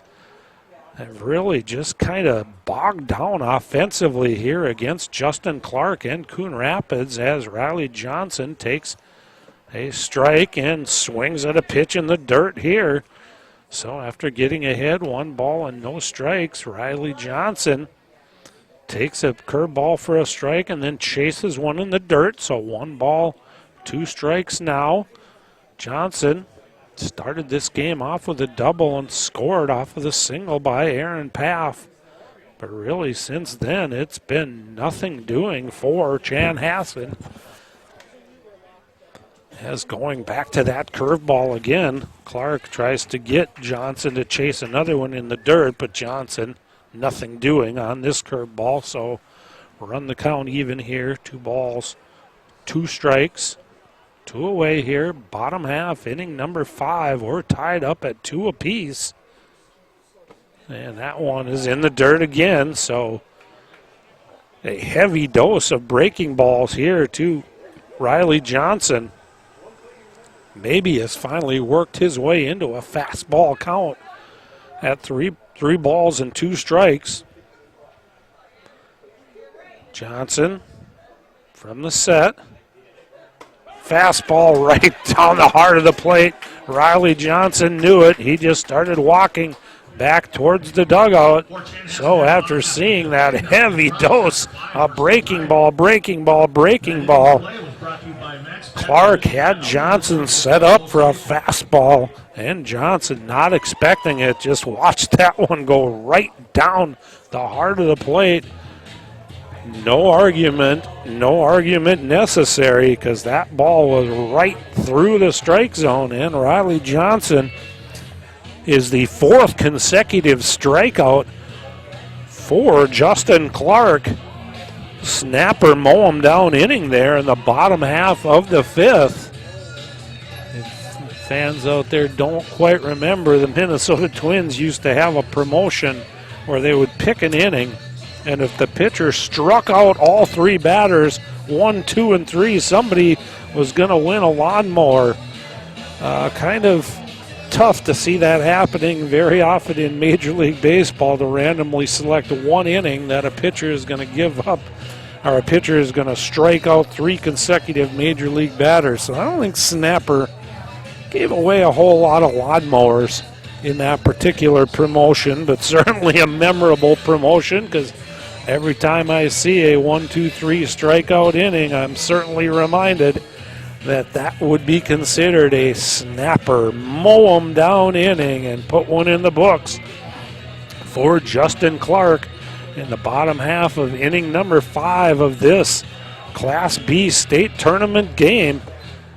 And the further along we go here, the more confidence I have to believe the Coon Rapids Redbirds are getting against these 4-time defending state champions. I feel like I'm kind of wearing that saying out, but my gosh, you win 4 consecutive state tournaments. You are absolutely doing something right and are a tough out in a tournament. But right now, Chanhassen really has their hands full with Coon Rapids. And the leadoff batter here will be the number 2 hitter in the order, Thomas Kinsella, and it was his RBI double that sparked that 2-run rally in the 3rd that tied this ball game up. Kinsella takes curveball high, so 2 balls and no strikes here, leading off the top half of inning number 6. He gets a fastball and takes a big cut at it and swings through it. He shakes his head. He was sitting fastball there, got the fastball, but Straka was able to get it past him. Now a breaking ball has Kinsella out in front of that one. So even the count now at 2 balls and 2 strikes. Kinsella will step out, try to slow down the momentum here of Straka. That pitch misses just off the outside corner. Excellent pitch. Straka really wanted that one, but didn't get it. He knows Kinsella is a tough out here, so if he could have got that pitch, would have been very happy to send Kinsella back to the dugout. Now a breaking ball that Kinsella fouls off straight back and out of play. Kinsella, North Branch Viking, and Minnesota Crookston. Fly ball out into center field. Struck well, but as we talked about, that ball is not really going to carry very much this time of the night, so Kinsella hit it to the deepest part of the park, and an easy play out there for the center fielder, Riley Johnson. And there's one away. So good battle there between Straka and Kinsella. Straka wins that one after Kinsella won the last one. And he will face Jack Sather now. Sather's opposite field single that plated Kinsella right now is a base hit that put us at this 2-2 ball game. Pitch misses inside, so again, Straka behind a Coon Rapids batter. 2 balls and no strikes. Now he and Rosenberg can't get on the same page. Straka wants him to go through another set of signs here. Still shaking him off. Now he gets the pitch that he wants at 2-0 and misses up with it. So 3 balls and no strikes. With this cooler weather here, after each pitch, Straka is going to his mouth to wet those fingers, try to get a better grip on this baseball, and misses outside, so it's a 4-pitch walk to Sather here. With a 1 away, Tanner Stein will step in. Stein struck out looking to end the first and grounded out into a fielder's choice. 6-4 to end the third. So the first time here that Stein has batted with less than 2 outs in the game. Not much of a lead over at first for Sather. Strike at the knees. To the number 4 hitter in the order, Tanner Stein. Digs in. Kicks that dirt out with both his back and front foot. Trying to get good footing in that batter's box. Ooh, got a good pitch to hit there and just wasn't ready to pull the trigger.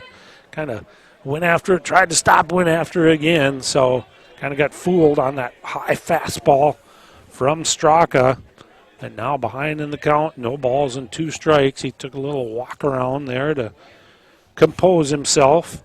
Straka likes to work quickly. Doesn't really have to worry about the runner over at first base. A hanging curveball that is shot right over into the Chanhassen dugout. They all scatter those Redbirds. Looks like everybody's okay over there, though, so Stein will step back in. Again, remember the winner of this one will take on Rochester in the quarterfinals.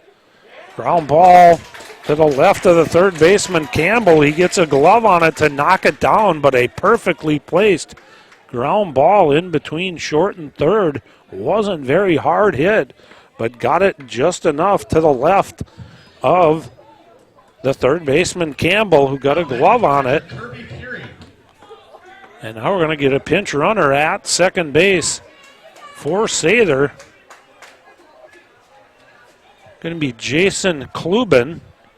Going to run for Sather.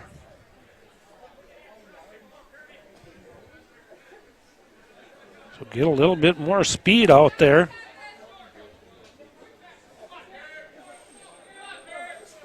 And Kirby Peary will step in. Pitch is down low. So a walk and an infield single here is given Coon Rapids a couple of base runners. Number 5 hitter Kirby Peary. Peary has struck out in both of his at-bats so far against Straka. Gets a good pitch to go after here, but lifts it foul and out of play down the first base line. Hoffman gave chase, but that ball got up and out of here, so the 1-0 pitch was fouled off to the right by Peary. Jason Klubin out at second base, pinch running for Sather. Tanner Stein is the runner at first. He gets a good lead over there as they won't hold him on. And that pitch misses just low and away.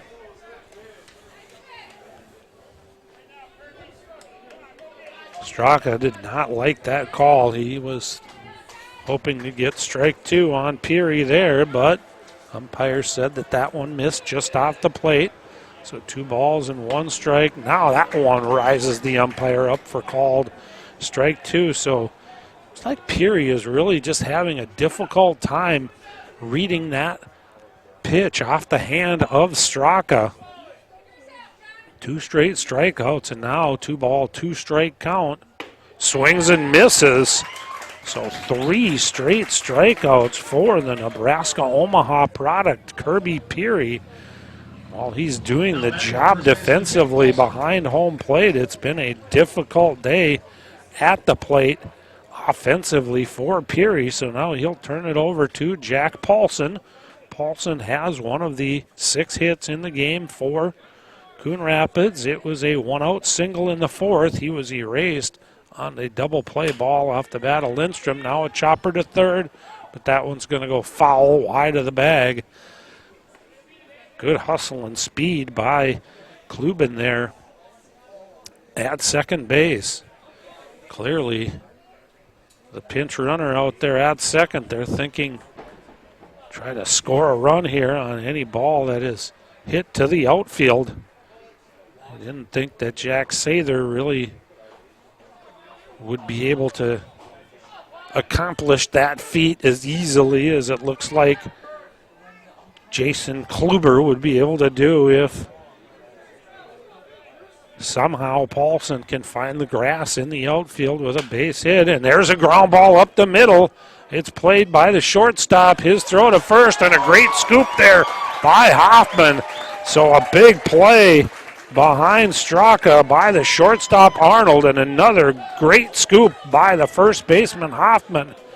Gets out of the inning. I think they got some help from wet grass there, as that ball looked like it might be targeted for center field, but sliding over was the shortstop Arnold. He got up and fired a one-hop ball to Hoffman at first, and Hoffman was able to come up with the scoop and end the threat in the top half of the 6th inning. So we'll go to the bottom of the 6th. Chanhassen looking to try to get something going here against Justin Clark. They just absolutely have been stymied by the right-hander for Coon Rapids. Just a 2-out walk to Noah Drusch in the 4th. The only base runner allowed by Justin Clark in 3 innings of work.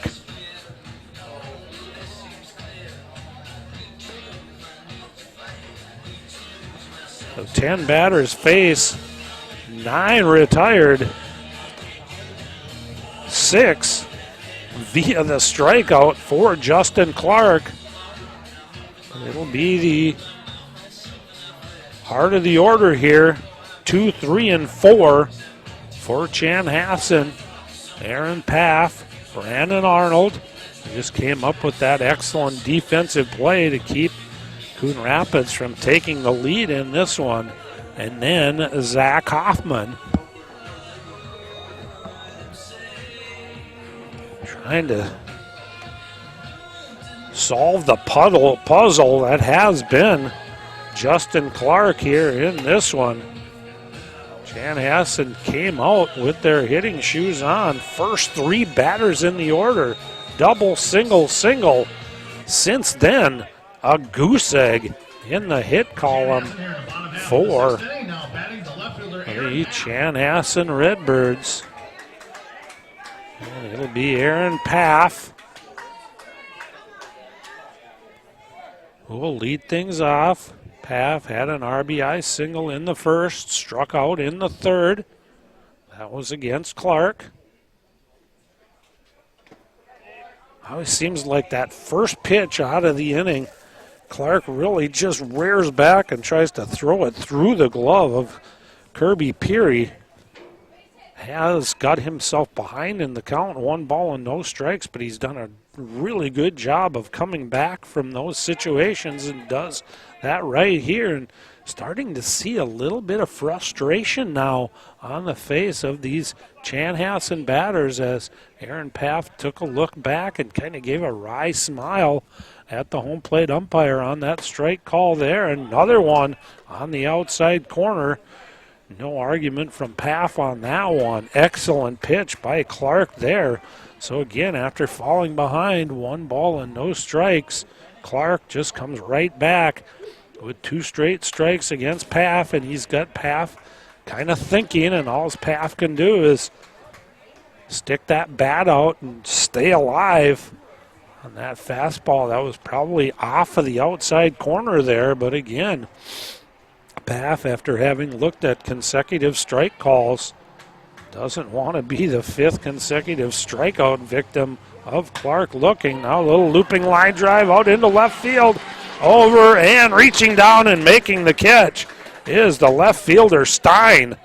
So Paff goes the other way, hit it well on a line, but positioned very well was the left fielder Tanner Stein, and he reached down and snared that one out of the air, saving a leadoff base hit for Chanhassen.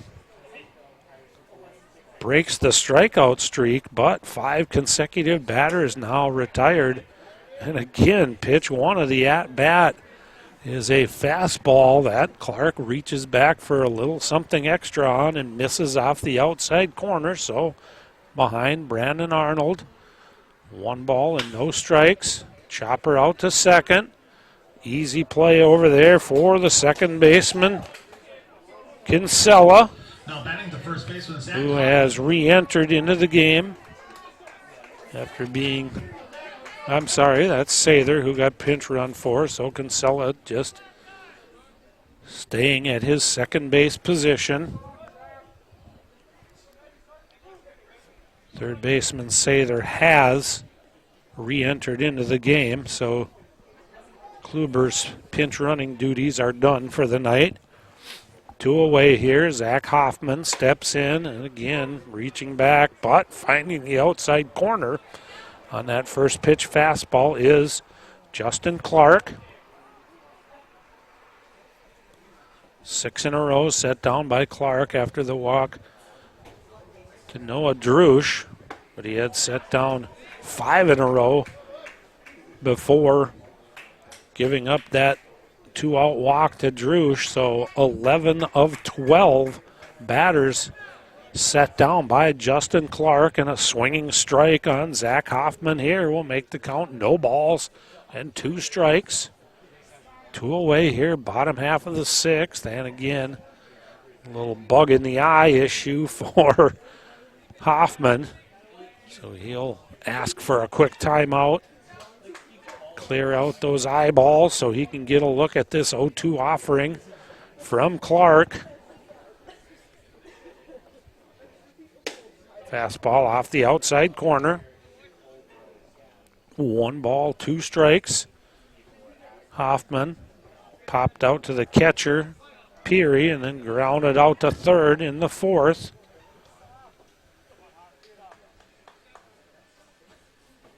1-2 offering is lined down the left field line, so that'll be the first hit given up by Clark. Hustling over to cut that one off is Stein. But Hoffman just kind of jogged his way down to first base. He had no intention of trying to stretch that one into a double, as Stein got over quickly and got that one back in, and now Aaron Klepner will step in. Klepner 0 for 2.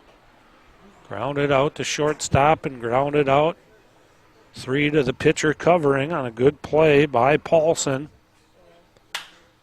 High pop-up, shallow right field. In comes the right fielder. He calls off the second baseman. Kinsella does the right fielder par and goes down to a knee to make a catch. So first pitch swinging. Klepner flies out to shallow right field. And after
3 separate rain delays that we have had to endure as we click past the 11 o'clock hour here. So a long day of baseball. We're past 12 hours here at this ball field. And Aaron Lindstrom will step in. Tough day at the plate so far for Lindstrom. Struck out looking and then grounded into a 6-4-3 double play to end the 4th. Now swings and misses at the first offering from Straka and then takes called strike 2. So behind in the count is Lindstrom. No balls, 2 strikes. The designated hitter takes a curveball just off the outside corner. And again, some of these Chanhassen fans starting to get a little restless here. Tie ball game, 7th inning. Playoff winning streak most definitely on the line. They were looking for a called 3rd strike against Lindstrom on the previous pitch. Didn't get it, and now a fastball up in the zone that Lindstrom watches for ball 2. So 2 balls, 2 strikes. A little cat and mouse game going on now between Lindstrom and Straka. Finally, both are at their appointed positions, and Straka misses just off the outside corner. Again, a shrug of the shoulders there. So starting to see things a little bit more emotion being worn on the sleeves of these players and the faithful of Chanhassen. A weak swing there, though, by Lindstrom will lift the spirits for these Chanhassen Redbirds and their faithful as Lindstrom strikes out swinging for the first out here of the top of the 7th inning.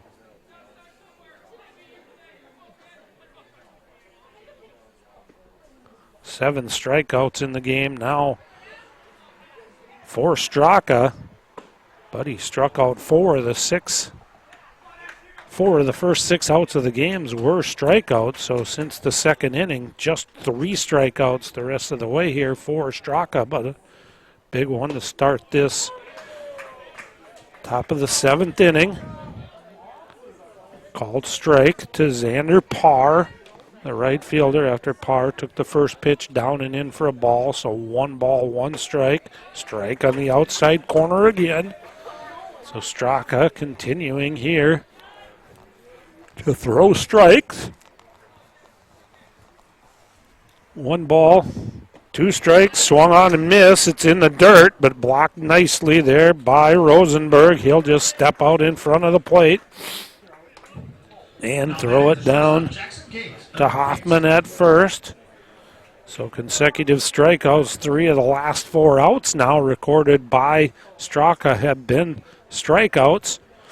So 8 in the game now for John Straka as he tries to keep this game at a 2-2 tie.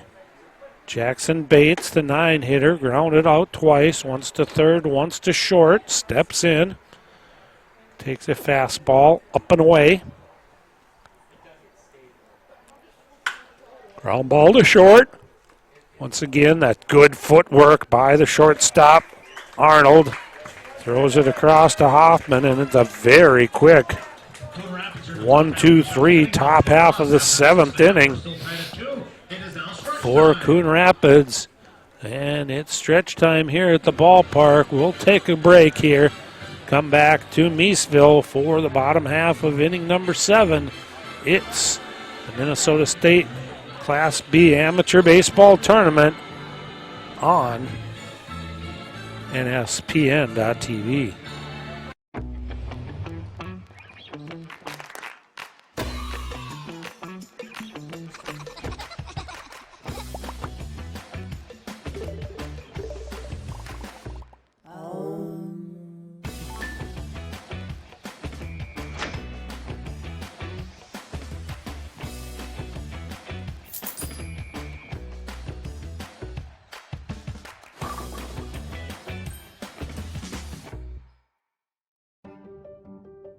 Fast and flexible care. Count on the urgency room for expert medical care when you need it most. Visit us in person. Broken bone, chest pain? We're in Eagan, Vadnais Heights, or Woodbury. Online care, sinus infection, strep throat? We offer easy online care.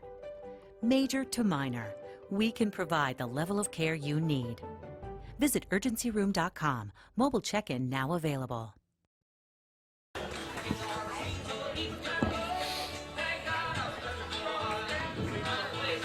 You may have heard the public address announcer thanking the volunteers. It is a big undertaking to host this state tournament.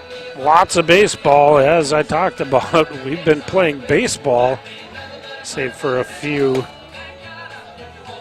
rain delays, but we started at 11 o'clock this morning, and we're past 11 o'clock at night, so a long, long day for these volunteers, and they're all volunteers. Nobody is paid here at these town ball games. So hats off to Miesville, Dundas, and Faribault for, I'm sure, putting on a good show in the other two, and I'm certain that they are here because I have been a part of it, seen it in action. And Noah Drush steps in. Drush, 2 walks in the game. The only 2 walks given up by Coon Rapids pitching, and both of them have been to the number 6 hitter in the order, Noah Drush, designated hitter. Walked and was caught stealing in the second, walked and stole second in the fourth, but was stranded right there when Jared Campbell struck out. 1-1 pitch is in there for strike 2. So Drush took a hack at the first offering from Clark. Now takes a called strike, so we'll have to protect the plate a little bit here, and that one just misses off the outside corner. 1 ball, or make it 2 balls and 2 strikes. Noah Drush trying to get something going for Chanhassen. They finally cracked the code, did Zach Hoffman, with a hit against Justin Clark, but he was stranded right there at first base, and now Noah Drush swings through an off-speed pitch from Clark, and he is down on strikes. The third baseman, Jared Campbell. Jared Campbell will step in. Campbell grounded out the third in the second inning and struck out against Clark. 7 strikeouts now for Clark through 4 1/3 innings of work. And he spins a curveball in there for strike 1 against Campbell. Ground ball to short on the second hop. It's Bates, and he'll fire it across to Paulson. And Campbell is retired. 2 quick outs here in the bottom half of inning number 7. Chanhassen, 3 hits, 2 runs in their first 3 batters of the game, and since then it's been just 1 hit and 3 base runners the rest of the way. Justin Clark taking over in the bottom half of the 3rd inning for Steve Shear has really just shut down this vaunted Chanhassen offense. 2 away here in the bottom half of the 7th, and Nathan Rosenberg fouls one out of play, and then a strike on the outside corner. So no balls and 2 strikes here to the number 8 hitter in the order, Nathan Rosenberg, hit by a pitch and struck out, so yet to put the ball in play has Nathan Rosenberg. Swings and misses, so 2 strikeouts for Clark, and we are through 7 innings of play, and we are tied up at 2 runs apiece. Who is going to be able to break this 2-2 tie? Really not a whole lot going offensively for either of these teams since they scored their 2 runs. For Chanhassen, as mentioned, it was the first 3 batters of the game producing 2 runs. Really nothing since then. And then in the 3rd inning, for Coon Rapids. With 2 outs, it was a single, a double, and a single that produced 2 runs, but really since then, just 3 base runners. One of them, Jack Paulson, erased on a double play ball off the bat of Aaron Lindstrom. And then with 1 out, Sather walked and Tanner Stein singled. But Kirby Peary struck out for the 3rd time in the game, and then Jack Paulson grounded out to shortstop on an excellent play by the shortstop, Brandon Arnold, to end that potential threat in the 6th, but really that's as close as either team has come to scoring since they put their 2 runs on the board here in this one.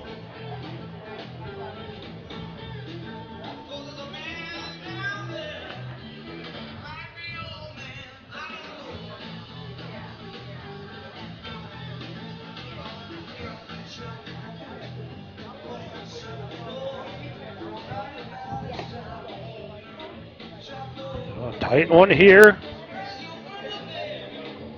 Into the 8th inning. And it's the top of the order for Coon Rapids, and really that's where they've been able to do any damage at all that they've done against John Straka. It's 2 hits in the game for Ian Wynn.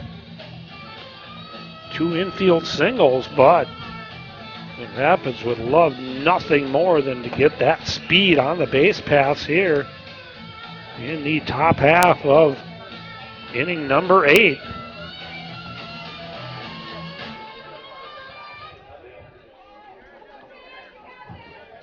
Straka gone all the way here in this one. Ian Wynn popped out to the shortstop Arnold in his other plate appearance, other than the infield singles in the 1st and 3rd innings of this one. So Straka, again, just stands like a statue and waits for that batter to step into the batter's box. Win with a check swing. Didn't mean to go after that one, but did. Win, Coon Rapids High School, no college. For the left-handed leadoff batter. Wouldn't be surprised to see him try to lay down a bunt here. Charging from 3rd base was Campbell, but really with the first baseman playing off of the line and the second baseman Klepner well back, I think it would be a drag bunt down that first base line. That would be the best opportunity for Wynn here. But he's now ahead in the count, 2 balls and 1 strike, as he did square on that previous pitch. They checked with the first base umpire, and they said he did not offer at that pitch. Now missing down low is Straka, and it's 2 balls and 1 strike, but Straka finds the strike zone with the 2-1 offering, so 2 balls and 2 strikes now to the leadoff hitter. Win, they say, yep, 2-1. Confirming with the scoreboard operator. Win swings and fouls it back. So 2 balls and 2 strikes now to Win, although a 1 ball and 2 strikes is what they're saying. So the umpire put the 1 up. That was with the left hand, so following off the first pitch and then taking the strike. Wynn was behind in the count, 1 ball and 2 strikes. Stayed alive on that 1-2 offering. Now takes one in the dirt, blocked nicely there by Rosenberg. Nobody on base.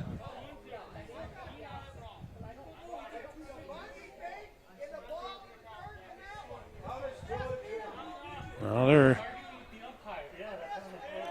having a discussion about the count. Coon Rapids thinks that it's a 3-ball, 2-strike count. Home plate umpire not having on any of it, telling him, I got it. It's a 1-ball, 2-strike count. And with that one in the dirt, it makes it 2 balls and 2 strikes. So things getting a little tense here in the late innings of this one, tied at 2 apiece. And it doesn't matter how many balls the batter has when he has 2 strikes and swings through the next offering. So suddenly now, in the later innings, Straka starting to find that strikeout pitch again. Struck out 4 for the first 4 of the first 6 outs were strikeouts, and now 3 of the last 4 and 4 of the last 6 are strikeouts, but needs to be careful here with Thomas Kinsella. Gets ahead, strike 1. Kinsella, hard ground ball right at the third baseman Campbell, gobbles it up, fires it across.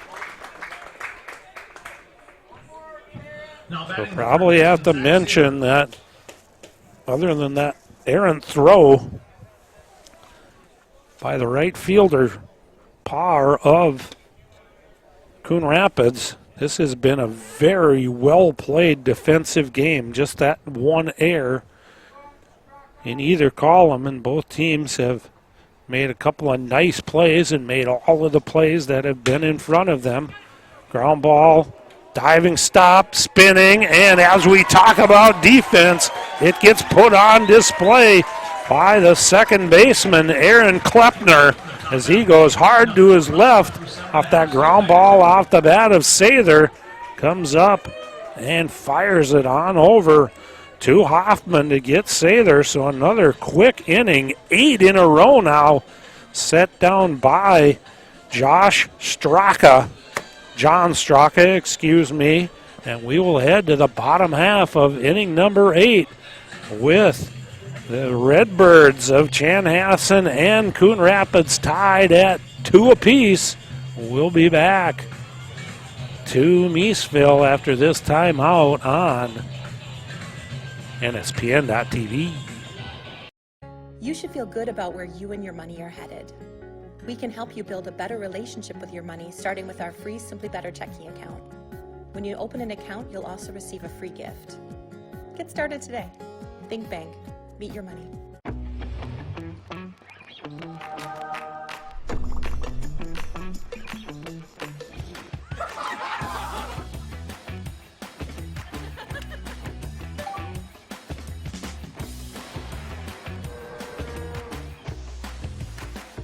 Such news!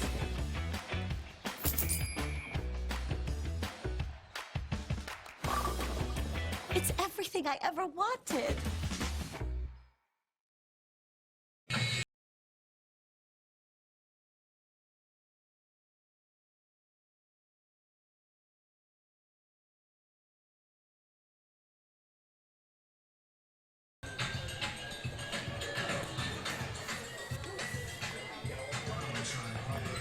Extended conversation there between innings between the manager of the Coon Rapids Redbirds and our home plate umpire. I think he just wanted an explanation about that kerfuffle that we had with the ball and strike count to Ian Wynn in the top half of this 8th inning, and Wynn ended up striking out. And a pinch hitter coming up for Chanhassen will be Andrew Malky. Chanhassen High School and St. John's University, so he'll bat for Jerzak here. Will Malky. Curveball in there for a strike.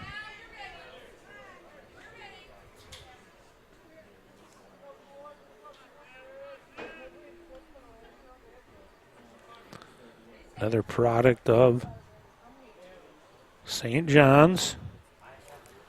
Try to get something going here against Clark. Takes the first pitch for a called strike and then pitch just off the outside corner. So 1 ball, 1 strike. Which team will blink first here? Lots of zeros on the board since each team has put 2 runs up.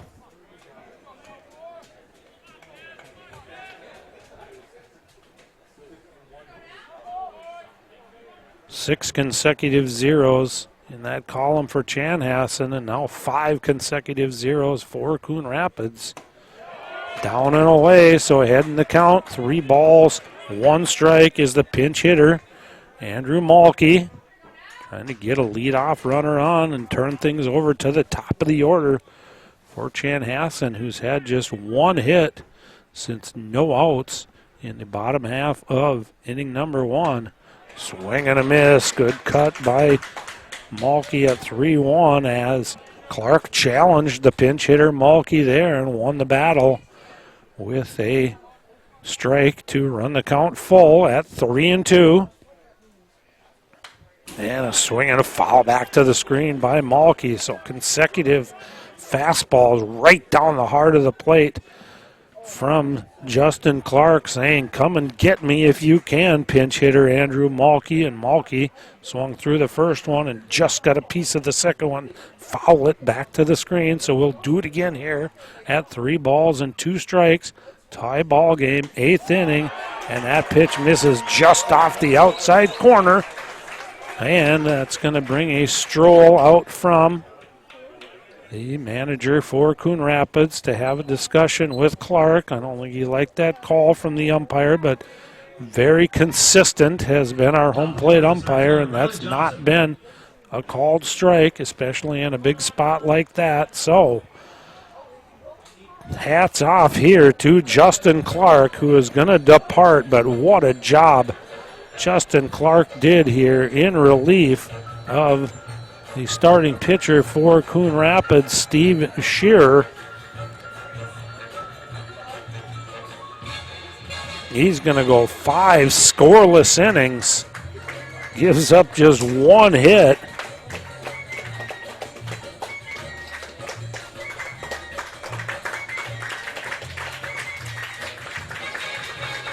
Strikes out 8 batters in 5 innings of work. So he will give way to the new pitcher here for Coon Rapids. It's number 12. Coon Rapids now pitching number 12, Will Niggett. Will Niggett, who's going to come in, the big right-hander. Des Moines Roosevelt High School and then St. Thomas University for the college. So as he takes his warm-up pitches, we will come back here to Miesville. PrepSpotlight.tv made history in 2020 by live streaming every game of the Town Ball State Tournament. History is happening again. PrepSpotlight.tv has been great, but it's becoming greater. Introducing NSPN.tv. The Neighborhood Sports Network launches this week with end-to-end coverage of a fantastic Minnesota sports tradition, Town Ball. See every game for a new fan-friendly monthly fee. Join for Town Ball State Tournament games, then stay for the high school and college seasons. NSPN.tv will provide subscribers with an abundant supply of local sports content, featuring live events called by local play-by-play professionals, comprehensive highlights, featured stories, weekly shows, documentaries, and video podcasts. Welcome to the neighborhood. NSPN.tv.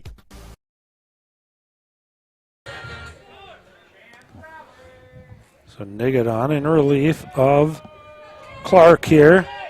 Pinch runner at first base. I'll try to get that number for you. So got some speed down there, but the running game of Chanhassen was shut down pretty quickly here in this one as Riley Johnson steps in. Niggett gets that first pitch across for a strike.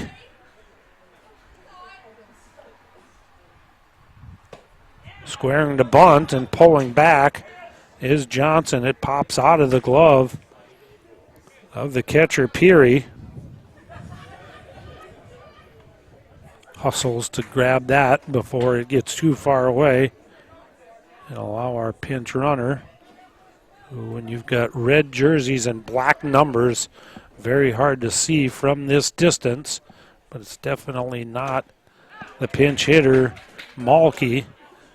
Swing and a miss by Johnson. So 1 ball and 2 strikes. Chanhassen with the top of the order up here. Elects not to lay down the sacrifice bunt, at least not before 2 outs. Runner goes, swing and a miss. The throw down to second, and they're going to throw another runner out. So it is a strike them out, throw them out, double play.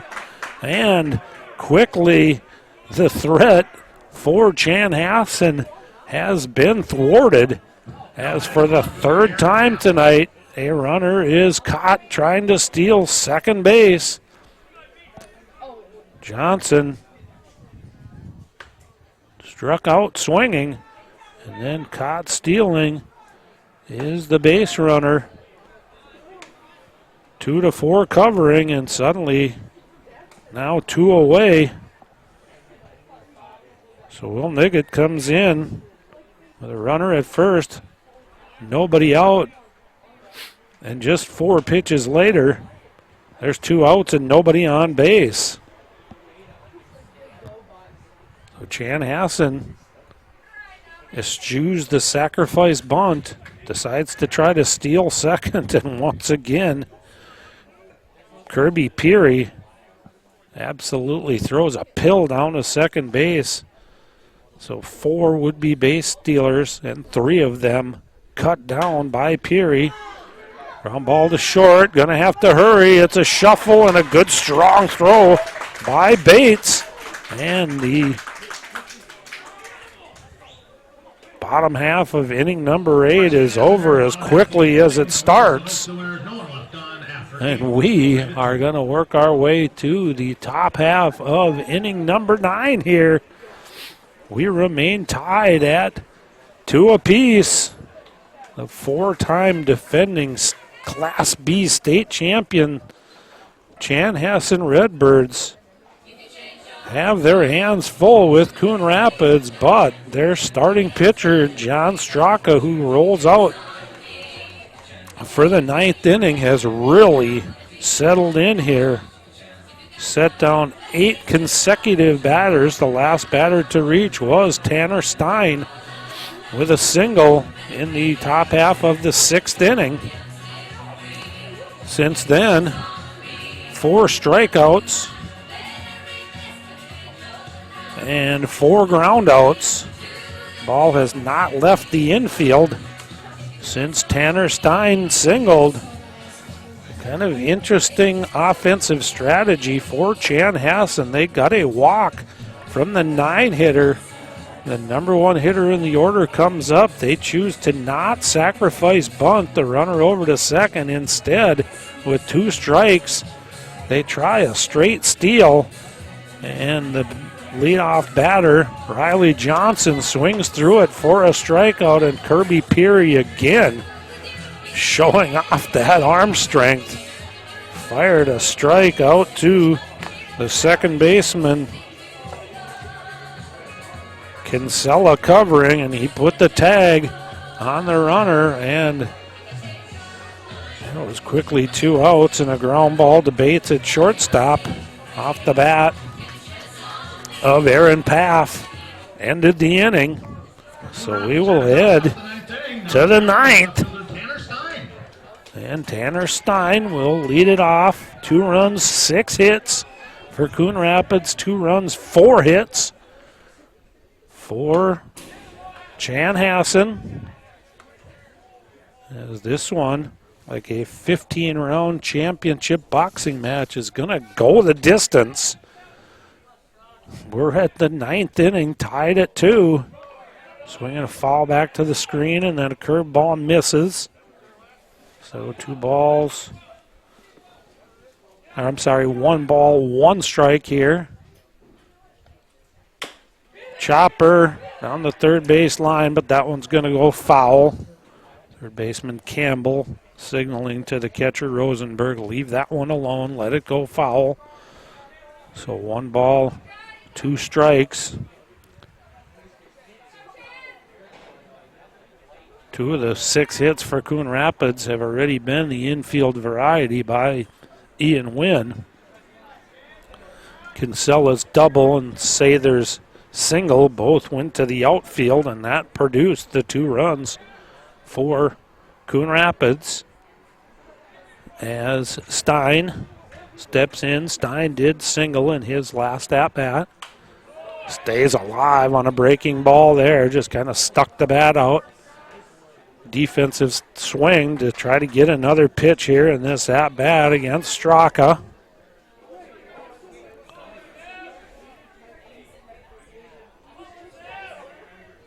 To the windup is Straka, goes upstairs. Stein can't quite catch up to that one. And that one goes out of play. Not sure how many youngsters they got left here at the park to chase down these foul balls, but actually I do see a couple here behind me. Still working. Oh, that one spins and hits Stein in the helmet. Couple of fans screaming to eject the pitcher. That was a spinning curveball. Absolutely no intent. Why in the world, with 2 strikes on the batter, would John Straka try to hit Tanner Stein, especially in the helmet? So I know it's getting late, but some of these fans need to check their baseball IQ at the window, because there is no way that Stein is going to want to get hit in the helmet on a curveball. He just ducked into it, and now squaring the bunt is Peary, and a pitch raring back for something extra. Straka throws it right through the glove of Rosenberg and back to the backstop. So a wild pitch does the job here to get the runner at second, but Kirby Peary, having struck out 3 times already in this one, I am going to venture a guess, is going to be asked to lay down a bunt here to try to get Stein over to third with just 1 out. And boy, Chanhassen certainly believes the same thing. Peary tried to bunt that one down the first base line. Absolutely the right play is to bunt this ball down the third base line. You've got the first baseman, Hoffman, already halfway to home plate. So now with a 1-ball-1-strike count, it is up to Kirby Peary to do more of a square and bunt it down the third base line, because Campbell has to stay closer to the bag to try to keep Stein from stealing the base. Again, Peary tried to bunt it down the first base line and bunted it foul back to the screen. So really not good fundamental baseball here by Kirby Peary.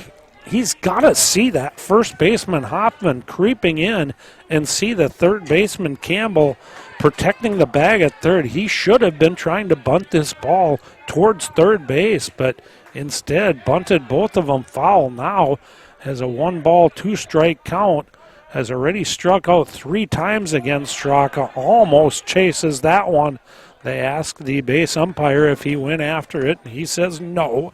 So right now, really, it's Peary's job to try to hit something to the right side of the infield to get Stein over, because he didn't do it successfully with the bunt.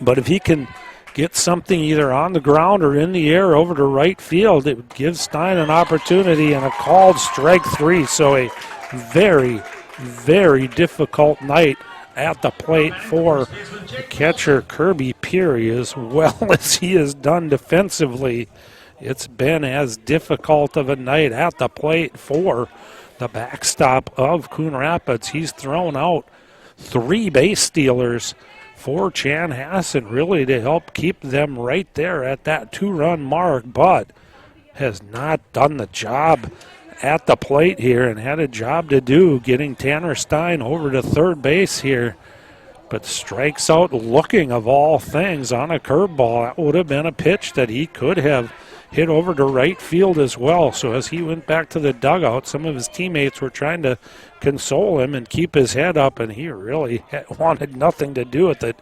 Very disappointed in himself. First pitch now to Paulson is chopped foul down the first baseline. Base hit into right field. They're going to hold up the runner at third, as coming up with it with a very strong throw is the right fielder, Jerzak. But that will get the runner over to third base with one out.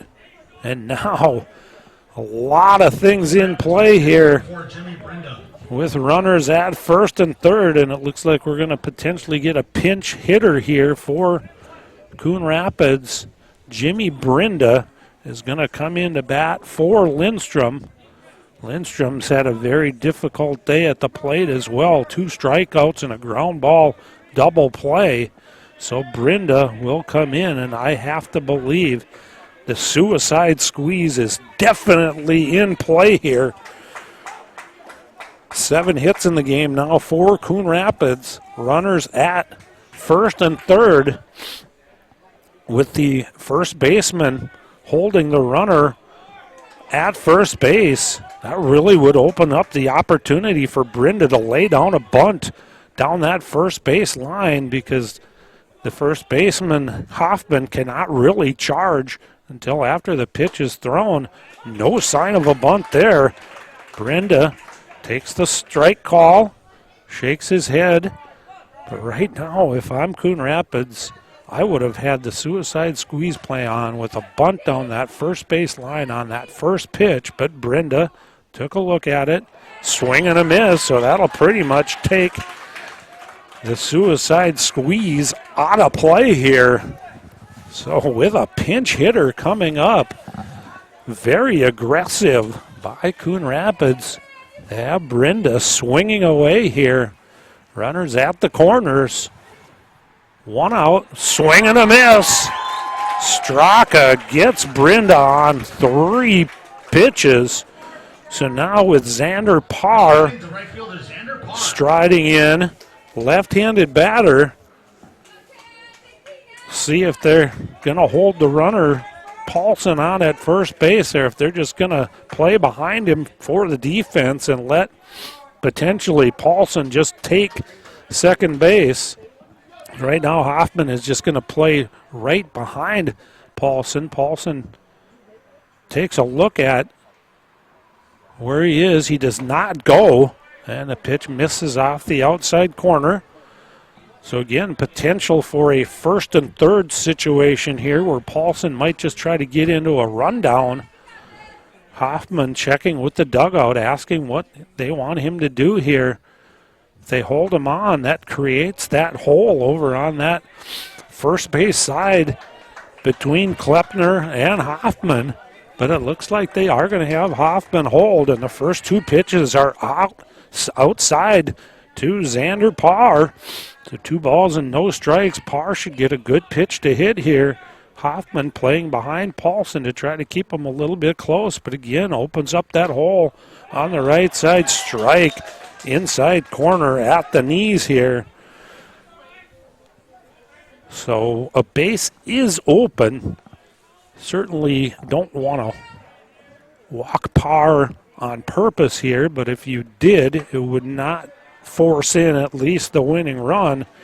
Missing here, 3 balls and 1 strike, so Parr can be aggressive here if he wants. Again, I'm a little bit surprised that they are not playing behind with a left-handed batter up. The runner, Paulson, at first. They kind of open up that hole between first and second base. Line drive, base hit out into center field. Xander Parr comes up with the biggest hit of this game. A 2-out single in the top of the 9th to plate Tanner Stein. And Coon Rapids has taken a 1-run lead at 3-2 here. Runners now at first and second as Paulson checked in. So a 3-1 pitch to Xander Parr, and he hit a line drive out into center field. So Parr, with the 2-out RBI single, has given Coon Rapids a 3-2 lead with a run here in the top half of the 9th inning. And that'll bring up the number 9 hitter, Jackson Bates, excuse me. Takes the first pitch outside for a ball. Boy, Coon Rapids would love to get another hit to the outfield. Get another run, but ground ball. It's snared there by the pitcher, Straka. He tosses it over to Hoffman. Bates thought he maybe had got one through the infield, but good job of fielding his position there. Does Straka, but the hit batsman to start the top of the ninth proves to be costly for Chanhassen as Stein moves up to second on a wild pitch. Goes to third on a single by Jack Paulson, and then Xander Parr 0 for 3 up to that point in the game. Lines a base hit out into right center field and gives Coon Rapids a 3-2 lead. So as I look at my phone and it's 11:52, could this be the bewitching hour that ends the consecutive run of state championships for Chanhassen at 4 at the hands of the Coon Rapids Cardinals? But when you're talking about a team with a championship caliber that Chanhassen has, they're not going to go down without a fight. You can guarantee that. But they will have to do it against the big right-hander for Coon Rapids, Will Niggett, who came in relief of Justin Clark, who pitched an absolutely beautiful 5 innings in relief for these Coon Rapids Redbirds. And it was Niggett who struck out Riley Johnson, and then the catcher, Kirby Parr, threw out the pinch runner trying to steal second base, and what looked like a potential go-ahead rally for Chanhassen was quickly thwarted with one swing and a miss by Johnson and one more excellent throw down to second base from Kirby Peary, I should say. Been involved in a lot today, so should get this one right. It'll be the heart of the order, Arnold, Hoffman, and Klepner. So Chanhassen couldn't ask for more than this to try to stay alive in this tournament. 3, 4, and 5. First pitch swinging, chopper over to Sather. He fires it across, and scooping it out of the dirt is the first baseman, Paulson. So one pitch and one out. Old chopper over to third. Sather had to kind of gather himself. He wanted to really fire that one across the diamond, but he took his time, made a low throw, but scooping it out using 2 hands was the first baseman, Paulson, and there's one away as Niggett spins a curveball in there against Hoffman. So since the first 3 batters of the game got base hits for Chanhassen, they have had 1 hit since that time. Hoffman looks at one off the outside corner, curveball, 1-1. Niggett tries to overthrow that one a little bit and misses down and away. So, well, you've got Chanhassen kind of on the ropes here. You still need to stay within yourself. And Niggett misses down low. So 3 balls and 1 strike after getting the first out in 1 pitch here in the bottom half of inning number 9. 3-1 count. Big cut by Hoffman there. He was thinking tie this ball game up with 1 swing of the bat, but swung and fouled it right back to the screen. So the scoreboard's got 2-2. I'm positive the count is 3-2, and I think the home plate umpire is trying to signal that up to the press box as well. But a 3-2 offering here to Hoffman. Misses. No, called strike 3. Hoffman turns and expresses his displeasure. So that's the second time that Hoffman has not agreed with a strike call. That was a big one there. Close pitch on the inside corner. He thought it was ball 4. Home plate umpire rises up, calls strike 3. So now Chanhassen down to their last out. It's Klepner, fly ball, center field. Underneath it is Wynn. He puts it away. And the Coon Rapids Redbirds have put a stop to a 4-year state championship winning streak of the Chanhassen Redbirds. So what looked like was potentially going to be just an easy opening round victory for Chanhassen. The first 3 batters of the game get hits, 2-run score, but after that time, Chanhassen is completely shut down by Justin Clark, and then credit a save to Will Niggett. And the Coon Rapids Cardinals have pulled off a first-round victory over Chanhassen here at the home of the Miesville Mudhens, as we are 2 minutes before we hit the bewitching hour of midnight. And the Coon Rapids Redbirds will move on and face Rochester in the round of 8, the quarterfinal round next Saturday at 11 a.m. The location will be determined based on the results of these first-round matchups. But as I mentioned a little bit, that one kind of had the feel of one of those late NCAA tournament games where a lower-seeded team just kind of hangs around and you can feel the momentum kind of going their direction. And it was Coon Rapids. Give them all the credit. Now the player of the game, Xander Parr, with the game-winning RBI. Let's listen to what he has to say. I feel great. We're the real Redbirds. Come on now. Anything else you want to add? We're coming for everybody. Let's go, baby. Congrats and good luck. All right, so a very excited bunch of Coon Rapids Redbirds here. They send home the Chanhassen Redbirds. They end their 4-year state championship winning streak here on this field just a tick before midnight.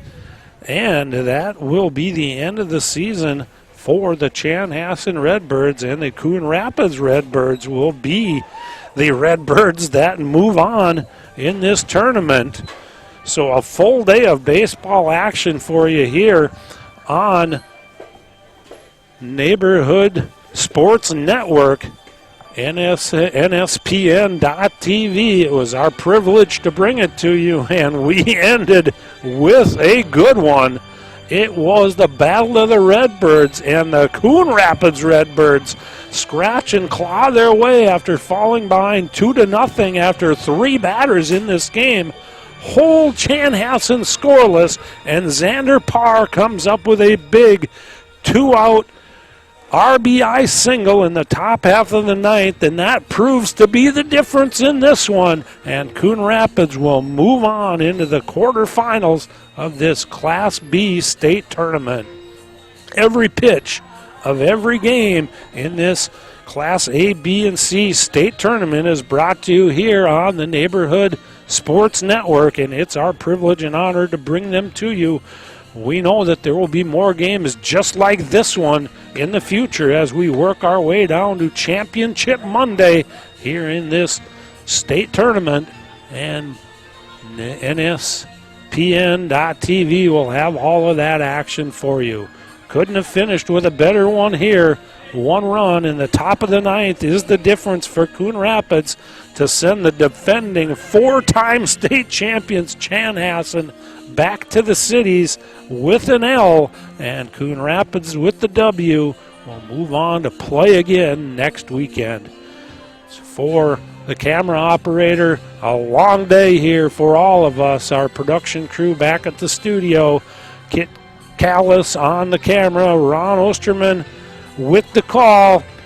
We do at this point say a good morning to you from Miesville, and we'll talk to you tomorrow morning. Thank you for joining us here on NSPN.TV. Good morning, everybody. Baseball. It's America's pastime and Minnesota's passion. The all-new Neighborhood Sports Network, in partnership with the Minnesota Baseball Association, brings you coverage of the 2022 State Amateur Baseball Tournament.